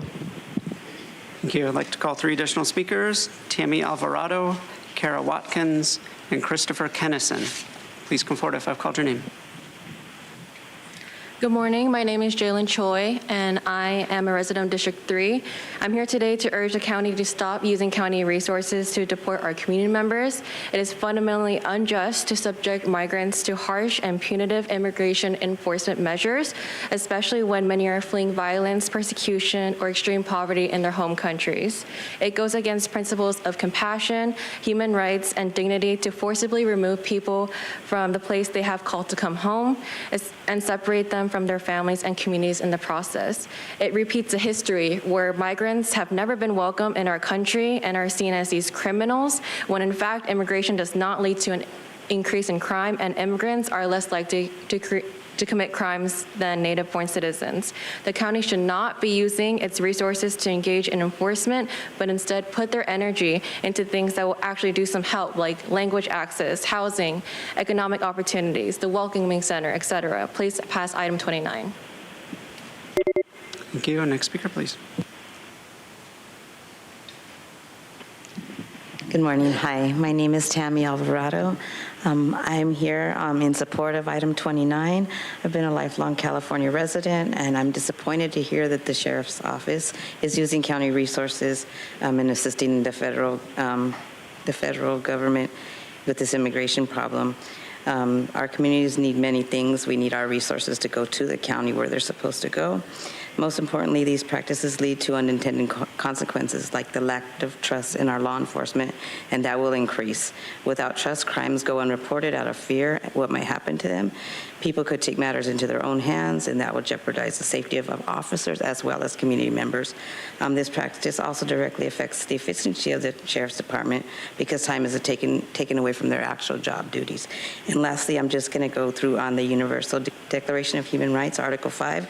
No one shall be subjected to torture or cruel, inhumane, or degrading treatment or punishment. Thank you for your time. Thank you. Next speaker.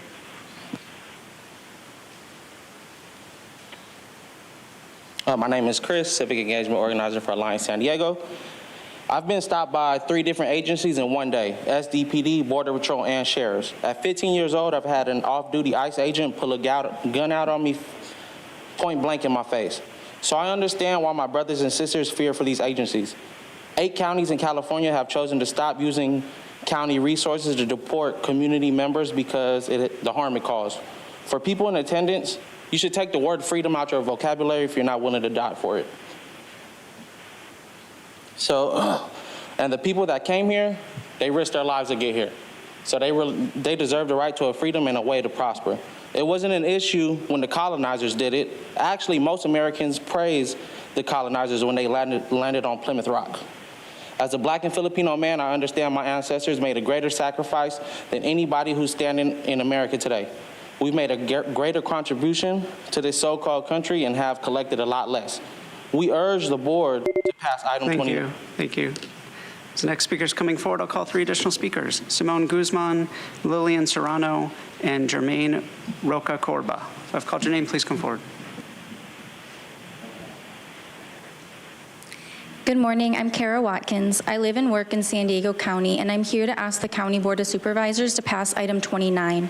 Every community member in San Diego County has inherent human dignity and deserves to be treated with equality regardless of where they were born. To protect the dignity and equality of all community members, San Diego County should stop using tax dollars and resources to hand community members over to ICE for detention and deportation. As an immigration attorney, I've seen that the current policy causes devastating and long-lasting family separation that hurts the families and children involved and also harms the entire community.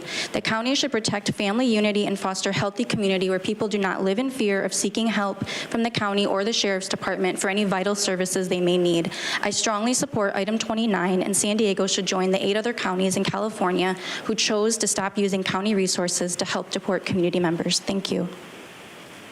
Thank you. Next speaker, please.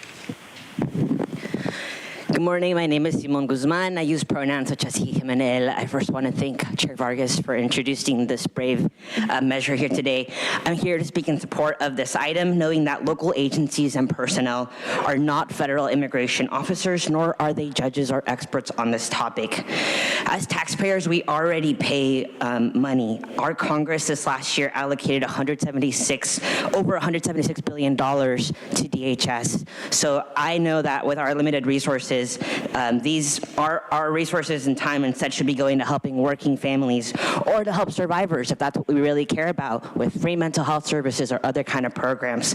Furthermore, I'm here today as a constituent in District 5, having grown up in North County. To my supervisor, when you speak, you're speaking about people who grow our food, who serve us, who take care of our children, build our roads.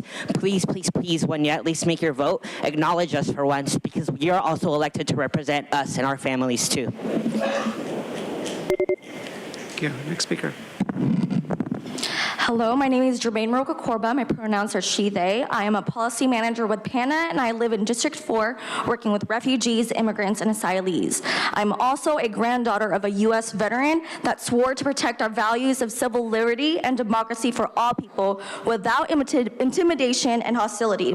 By allowing sheriffs that are not legally required to hand individuals to federal immigration agencies unless they have a valid judicial warrant assigned by judge, we are losing county resources, time, and creating harm in our communities instead of improving the quality of life for all people. I urge you to support item 29 and include language to prohibit data sharing, such as AI source data, to truly safeguard our communities. Vote yes on item 29. Thank you. Thank you. I'd like to call 3 additional speakers: Sarah Kennedy, Michelle Sellery, and Gabby Simone. If I've called your name, please come forward. Good morning. My name is Lilian Serrano, and I'm the director with the Southern Border Communities Coalition. But more importantly, today I'm speaking to you as a District 5 resident. Today, I'm asking this board to put public safety first and support item 29. Public safety depends on public trust, and trust is something that you really have to work hard to get. Our county government will continue to struggle to gain the trust of the public and the trust of those of us who live in the immigrant community as long as you continue to use county resources to torn our families apart. It is time to start with dignity. It is time to use county resources to protect human rights, and it is time to ensure that county resources are not used to turn our families apart, our communities apart, and I'm specifically asking about my North County community in District 5. Thank you. Thank you. Next speaker. Hi, good afternoon. My name is Gabby Simone. I am a D4 resident and an organizer with Viet Voices. We work with the Vietnamese community who are immigrants and refugees to increase more civic engagement with our local governments. There is a fundamental issue that affects the fabric of our community: trust. Right now, many immigrants and citizens do not trust our government because they know that when they call for help or seek services, they can bring attention to themselves. This creates a climate of fear that ripples through every corner of our community. They're afraid to report a crime, to seek health care, or to access vital services like food, housing, or mental health support. It creates divisions where there should be connection. We urge the board to vote yes on item 29. We need to ensure that our county serves all of us without fear or prejudice. Our community is stronger when every person feels safe and supported, when they trust the local government is there to help, not to harm. Thank you. Thank you. This next speaker is coming forward. I'll call 3 additional speakers: Kenneth Herman, Brad Mills, and Allison Edens. If I've called your name, please come forward. Good morning. My name is Michelle Sellery, and I am the American Immigration Lawyers Association of San Diego chair. And I'm here today to talk to you about this resolution. First and foremost, Nora, thank you for bringing this forward. It took a lot of courage to do it, and I call on all of you to be courageous. I've come here for 5 years with people who have been impacted by this policy. Our attorneys have represented those individuals, and we've seen families torn apart, bringing all their money together, their resources, and giving every last penny they have to keep their families together. We know what this does to our community. We are talking about our friends, our neighbors, and our family. And San Diego should align with the other 8 counties that have decided not to use their resources to separate our families. I trust all of you believe that we can be the welcoming community. Thank you. Next speaker, please. And Sarah Kennedy will be calling in.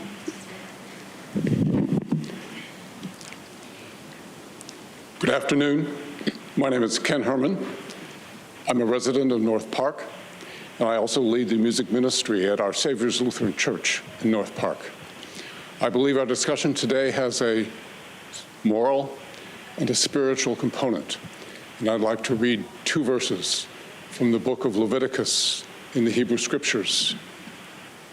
Leviticus 19, when an alien settles with you in your land, you shall not oppress him.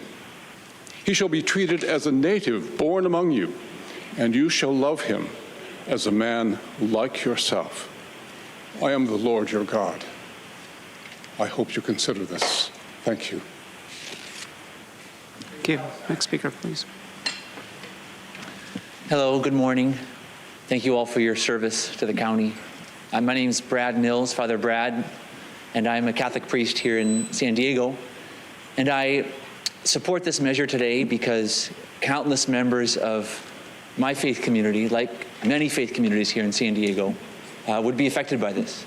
We have appreciated over the past years a close communication with law enforcement. There's been an increasing trust, I believe, in our community with the police, with other officials who have come to our parish and done presentations.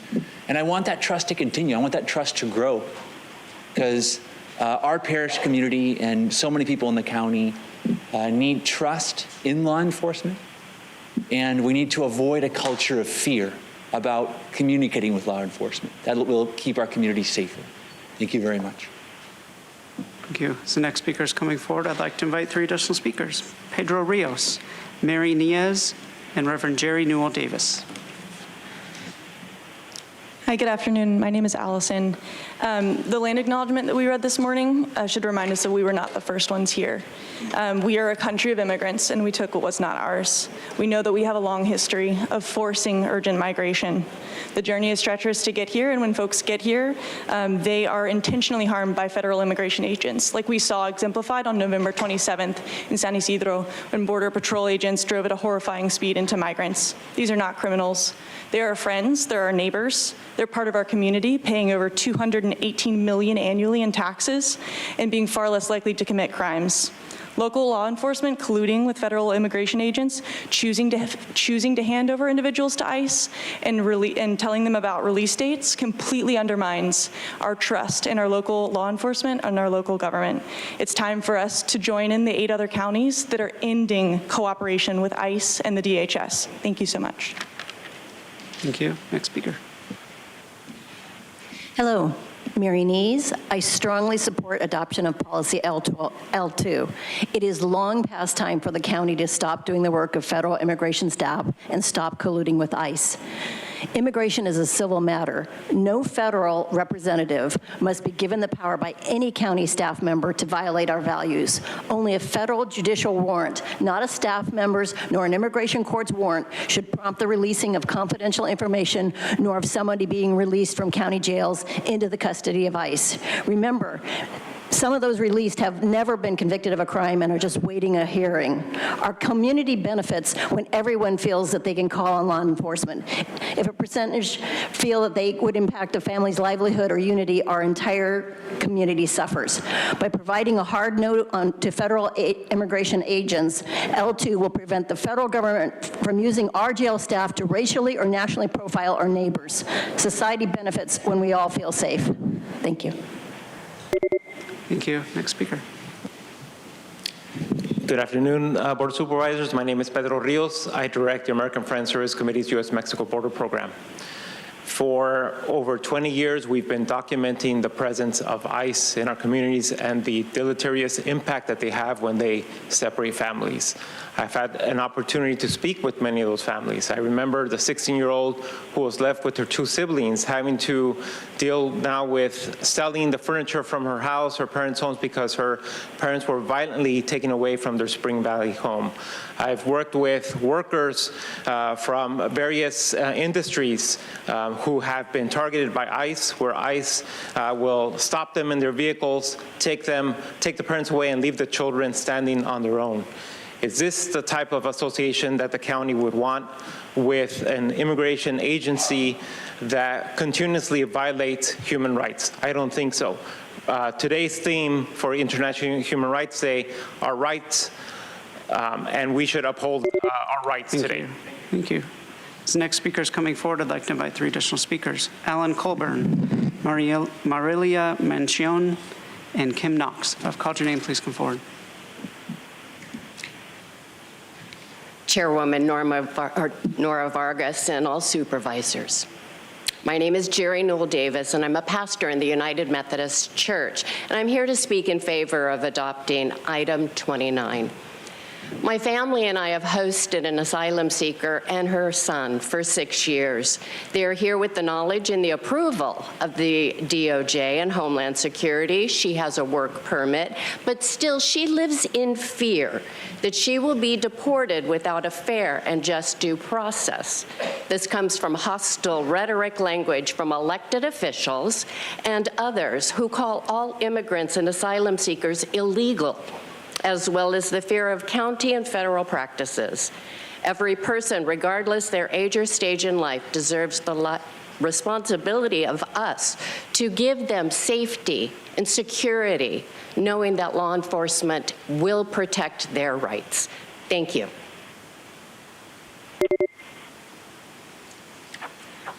Next speaker, please. Thank you, Board, for your time. My name is Alan Colburn. I'm a resident of San Marcos. I'm an assistant professor and co-director of the Social Justice Human Rights Program at Arizona State University. I'm here to advocate for yes for this policy.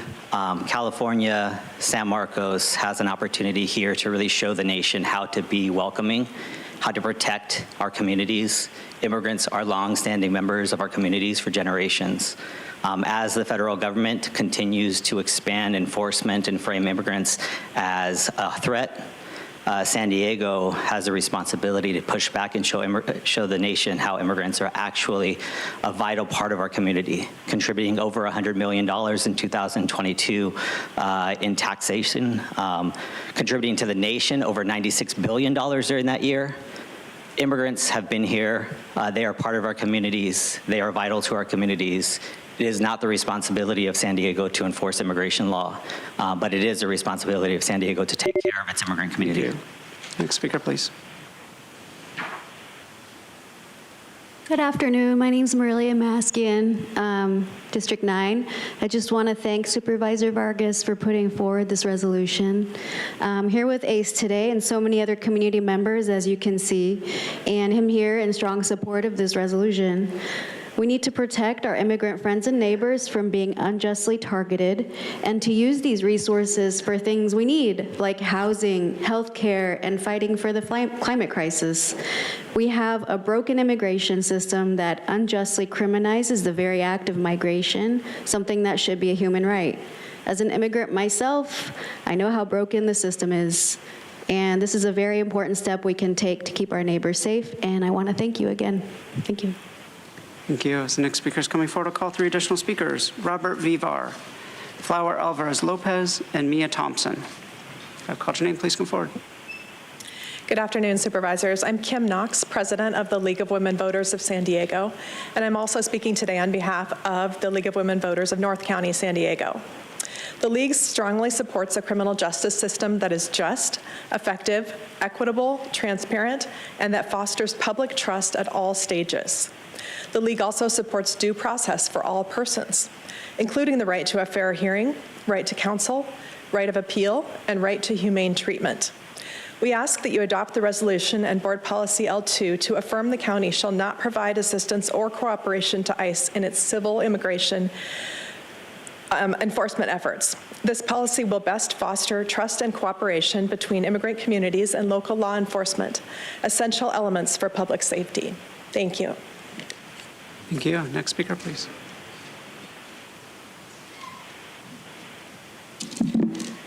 Good afternoon. My name is Mia Thompson, and I was born in San Diego, raised in El Centro. I'm a full-time criminal justice student and legal research intern with Community Advocates for Just and Moral Governance, or MOGO for short. I am here on International Human Rights Day to urge support for item 29. 8 other counties in California have chosen to stop using county resources to deport community members because they recognize the harm that it caused. And it's time for San Diego County to join them in protecting community members. The Universal Declaration of Human Rights affirms that all people have the right to live with dignity and freedom. So vote yes, please, to protect human rights and public safety. Thank you. Thank you. Next speaker, please. Good afternoon. My name is Robert Vivar. I'm part of the San Diego Immigrant Rights Consortium and also the Deported Veterans Resource Center. And today I want to ask the chair and board to please support voting yes on item 29. You know, San Diego is a big military town. And at present, we have over 40,000 active duty non-citizen military members that are vulnerable to deportation should they come in contact with law enforcement and not have the opportunity to be provided legal defense. So I urge to please vote yes on this item. You know, today on International Human Rights Day, I am also reminded of Matthew 25:40, which states, "Whatever so you do unto the least, of these you do to me." And I'm referring to what our Lord Jesus Christ was exposed to many years ago. Thank you. Thank you. I'd like to call 3 additional speakers: Wismic St. Jean, Jerry Hernandez, and Teresa Perez. If I've called your name, please come forward. Hello, my name is Flower Alvarez Lopez, and I am the co-director of Universidad Popular, a community-rooted organization in District 5. Our organization is part of Fuera Migra, a working group dedicated to decriminalizing immigrants. I have a question for the board that I hope you can address. How will this resolution be adopted and implemented by the Sheriff's Department? While this resolution is a step forward, much work is needed to ensure that the San Diego Sheriffs stop utilizing county resources to detain and deport members of our community. While I support the immigration enforcement resolution, I believe it's only the beginning of a significant work to build a truly welcoming infrastructure in our county. We are witnessing the harmful rhetoric of the Great Replacement Theory in action, rhetoric that pushes fear and ignores the history of our county, our country, and our region. We are here and we will continue to exist on our homelands within the border region. It is essential that this reality is acknowledged and respected. Thank you. Next speaker, please.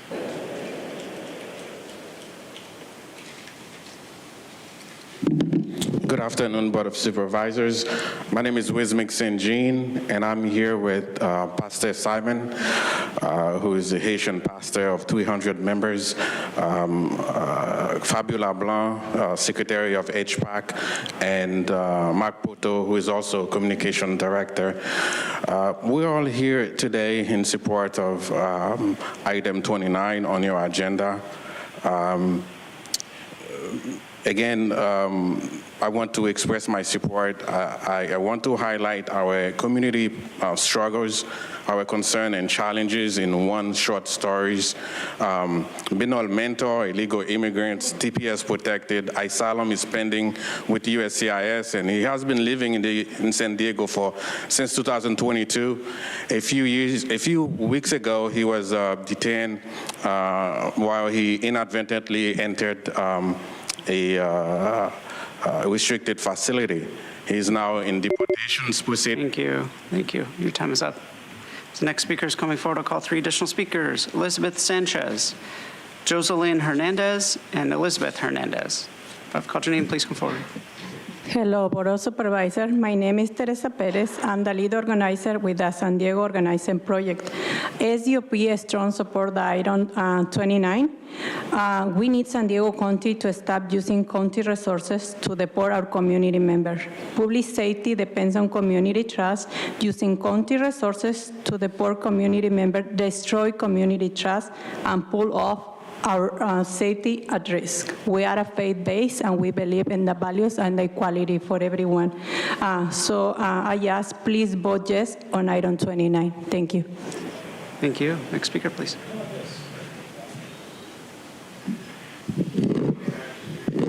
Good morning. My name is Jocelyn Hernandez. One moment. Can you tell me who's the person that keeps talking?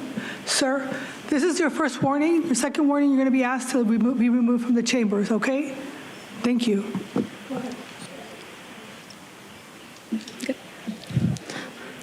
Good morning. Hi, my name is Jocelyn Hernandez. I'm sorry, I'm a little nervous and it's a minute. I'm Jocelyn Hernandez. My dad is a tradesman. He's a San Diego County resident. I'm from Orange County. He's been deported 4 times in my lifetime. First time I was 8 or 6, then I was 10, then I was 9. I'm nervous because it's the first time able to talk to anyone about this. I wish I would have been able to talk to someone when I was 8. No one protected our families. All he had was a DUI, alcoholism, could have easily been resolved. He's been torn apart from us too many times. Last time he was taken away from us, I say away because he had a DUI and then all of the implications that come with the collusion with ICE.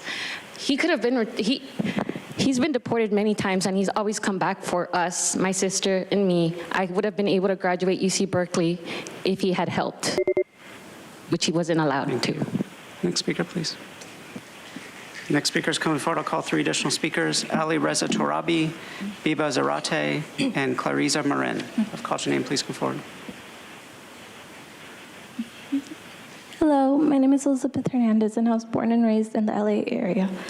I want to support to end the ICE transfers. I am an American citizen, and I know firsthand what it's like to suffer the desecration of familyhood. Sorry. My dad has been torn apart from me 5 times. And at one of the times, it happened on the school grounds of my elementary school when I was 9. They didn't care who was watching. They didn't care for the kids or other families alike. They just did it. And it didn't matter how violent it was. It's unfair, and I don't wish that on another child. All I ask for you is to please protect the sanctity of familyhood and don't allow that to happen like it happened to me. Thank you. Thank you. Next speaker, please.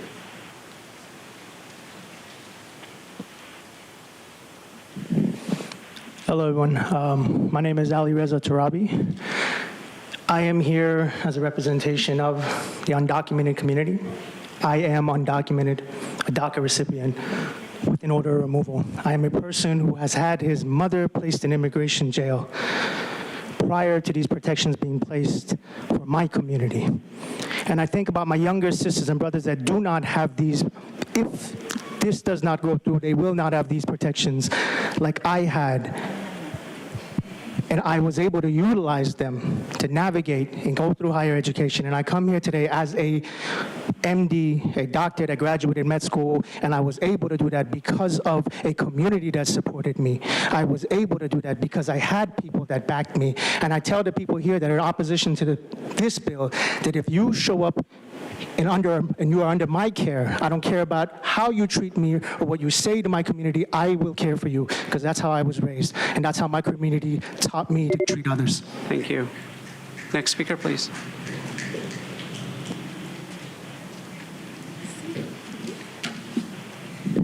Hola, buenas tardes. Mi nombre es Elizabeth. Soy miembro del proyecto organizador de San Diego. Good afternoon. My name is Elizabeth, and I'm a member of the organization Project of San Diego.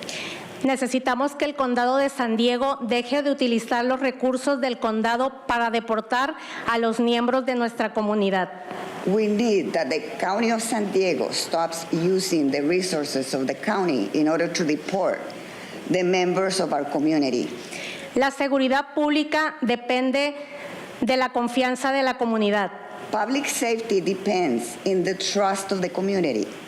El uso de los recursos del condado para deportar a miembros de la comunidad destruye esa confianza y pone en riesgo la seguridad de todo el público. The use of the resources of the county in order to deport members of the community destroys that trust, and it puts at risk the safety of the whole community. Pedimos a la Junta de Supervisores de San Diego aprobar una resolución para evitar el uso de recursos del condado en la aplicación de la ley de inmigración para mejorar la seguridad de la comunidad. We ask the County Board of Supervisors to approve a resolution in order to avoid using the resources of the county in order to apply the immigration law, in order for the safety, a better safety of the community. Gracias. Thank you. Thank you. Next speaker, please. Go ahead and call 3 additional speakers: Jesus Ramon Villalba, Xochitl Sanchez, and Ashley Mendiola. I've called your name. Please come forward.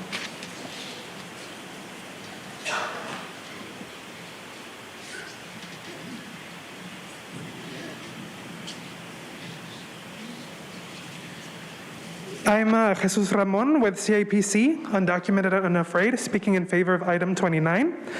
On the other side of the wall, Tijuana announces its motto, Aquí empieza la patria, the fatherland begins here.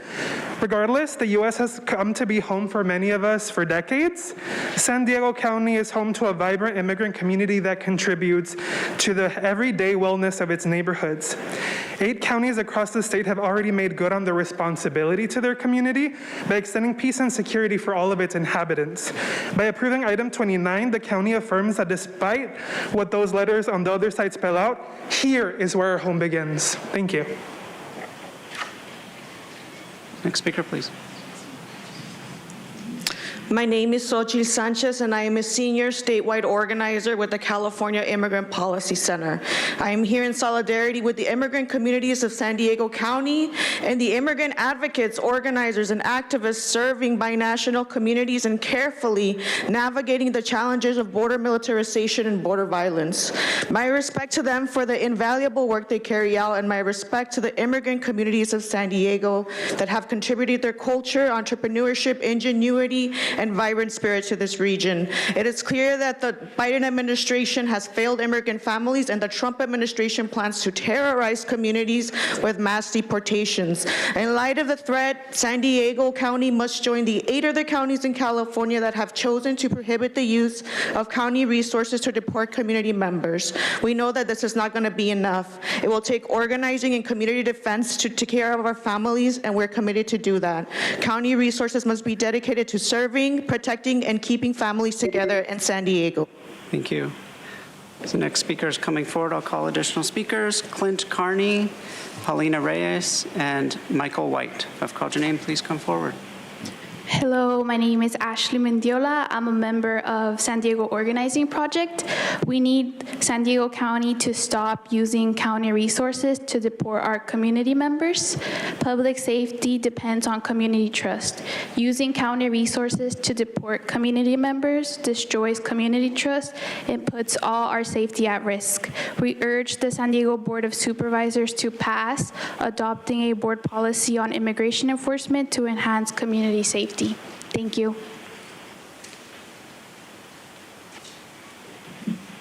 Hello, Supervisors. My name is Clint Carney with the Survivors of Torture International Organization and also the Advisory Board of San Diego Immigrant Rights Consortium. Torture is carried out in 141 countries around the world. That's 75% of the world, and oftentimes it's carried out by police and military. In San Diego County, there are about approximately 38,000 torture survivors who are residents of San Diego County alone. That's about the size of the student body population of San Diego State. Asylum seekers are not criminals. They're actually running from criminals in other countries. Law enforcement needs to be trusted by our immigrant communities, and that trust can start right here with the Board of Supervisors. I ask you to support item 29. Thank you. Thank you. As the next speaker is coming forward, I'll call additional speakers. Sal Sarmiento, Moises Godinez, and Crystal Irving. If I've called your name, please come forward. Good afternoon, everyone. My name is Michael White. I'm with Pillars of the Community, and I stand before you on International Human Rights Day. It seems like a no-brainer, like divine intervention. I myself am the son of an immigrant. My dad came from Guyana, through caravan over the top of South America, through Central America, all through Mexico, got turned around twice before he finally made it across the border in the early 70s. He also was a Marine, a United States Marine, a master welder, and now he's retired, living a great life in Virginia. We should not use county funds for federal enforcement. How can you call it public safety when our public doesn't feel safe at all? Not our public, at least. We should be supporting families, not separating families. No one is free until we all are free. Thank you. Thank you. Next speaker. I'm going to call the remaining speakers in favor. Danier Megason, Elizabeth Coromet, Nate Wallman, Jesus Martin Gallegos Munoz. If I've called your name, please come forward.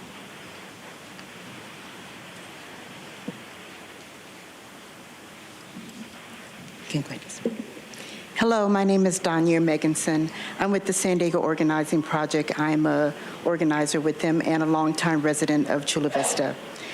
I strongly urge you to respect human rights and family values. Separating families and deportations are not patriotic and do not reflect the moral values that most San Diegans believe in. Cooperating with ICE and other immigration officials to tear apart families is just plain wrong.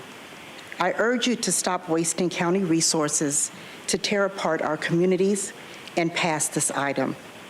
Immigrants also pay taxes and are a vital part of our economy. It is well documented that immigrants commit crimes at a much lower rate than the general population. So I urge you today to build trust and let's stop fear. So vote yes on 29. Thank you. Thank you. Now hear from the next speaker.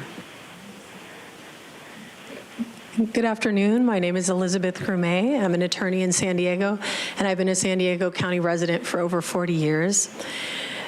We call upon the county to pass this resolution to stop using county resources to deport our neighbors and separate families. The San Diego Sheriff's Department is currently using county resources and staff to assist DHS and ICE in deporting our community members. 8 other counties in California have chosen to stop using county resources to deport community members because they recognize the harm it caused. It's time for San Diego County to join them in protecting our community members. We need San Diego County to stop using county resources to deport our community members. Look at all the county resources that people are using. Every single one of them. This is your warning. Sir, Can you please? this is your first warning. We're going to go ahead and take a recess, and please take him out of the office.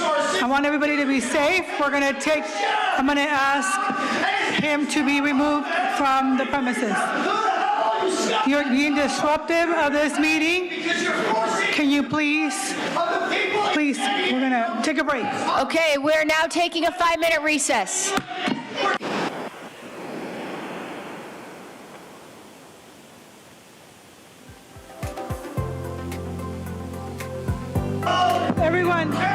Everyone.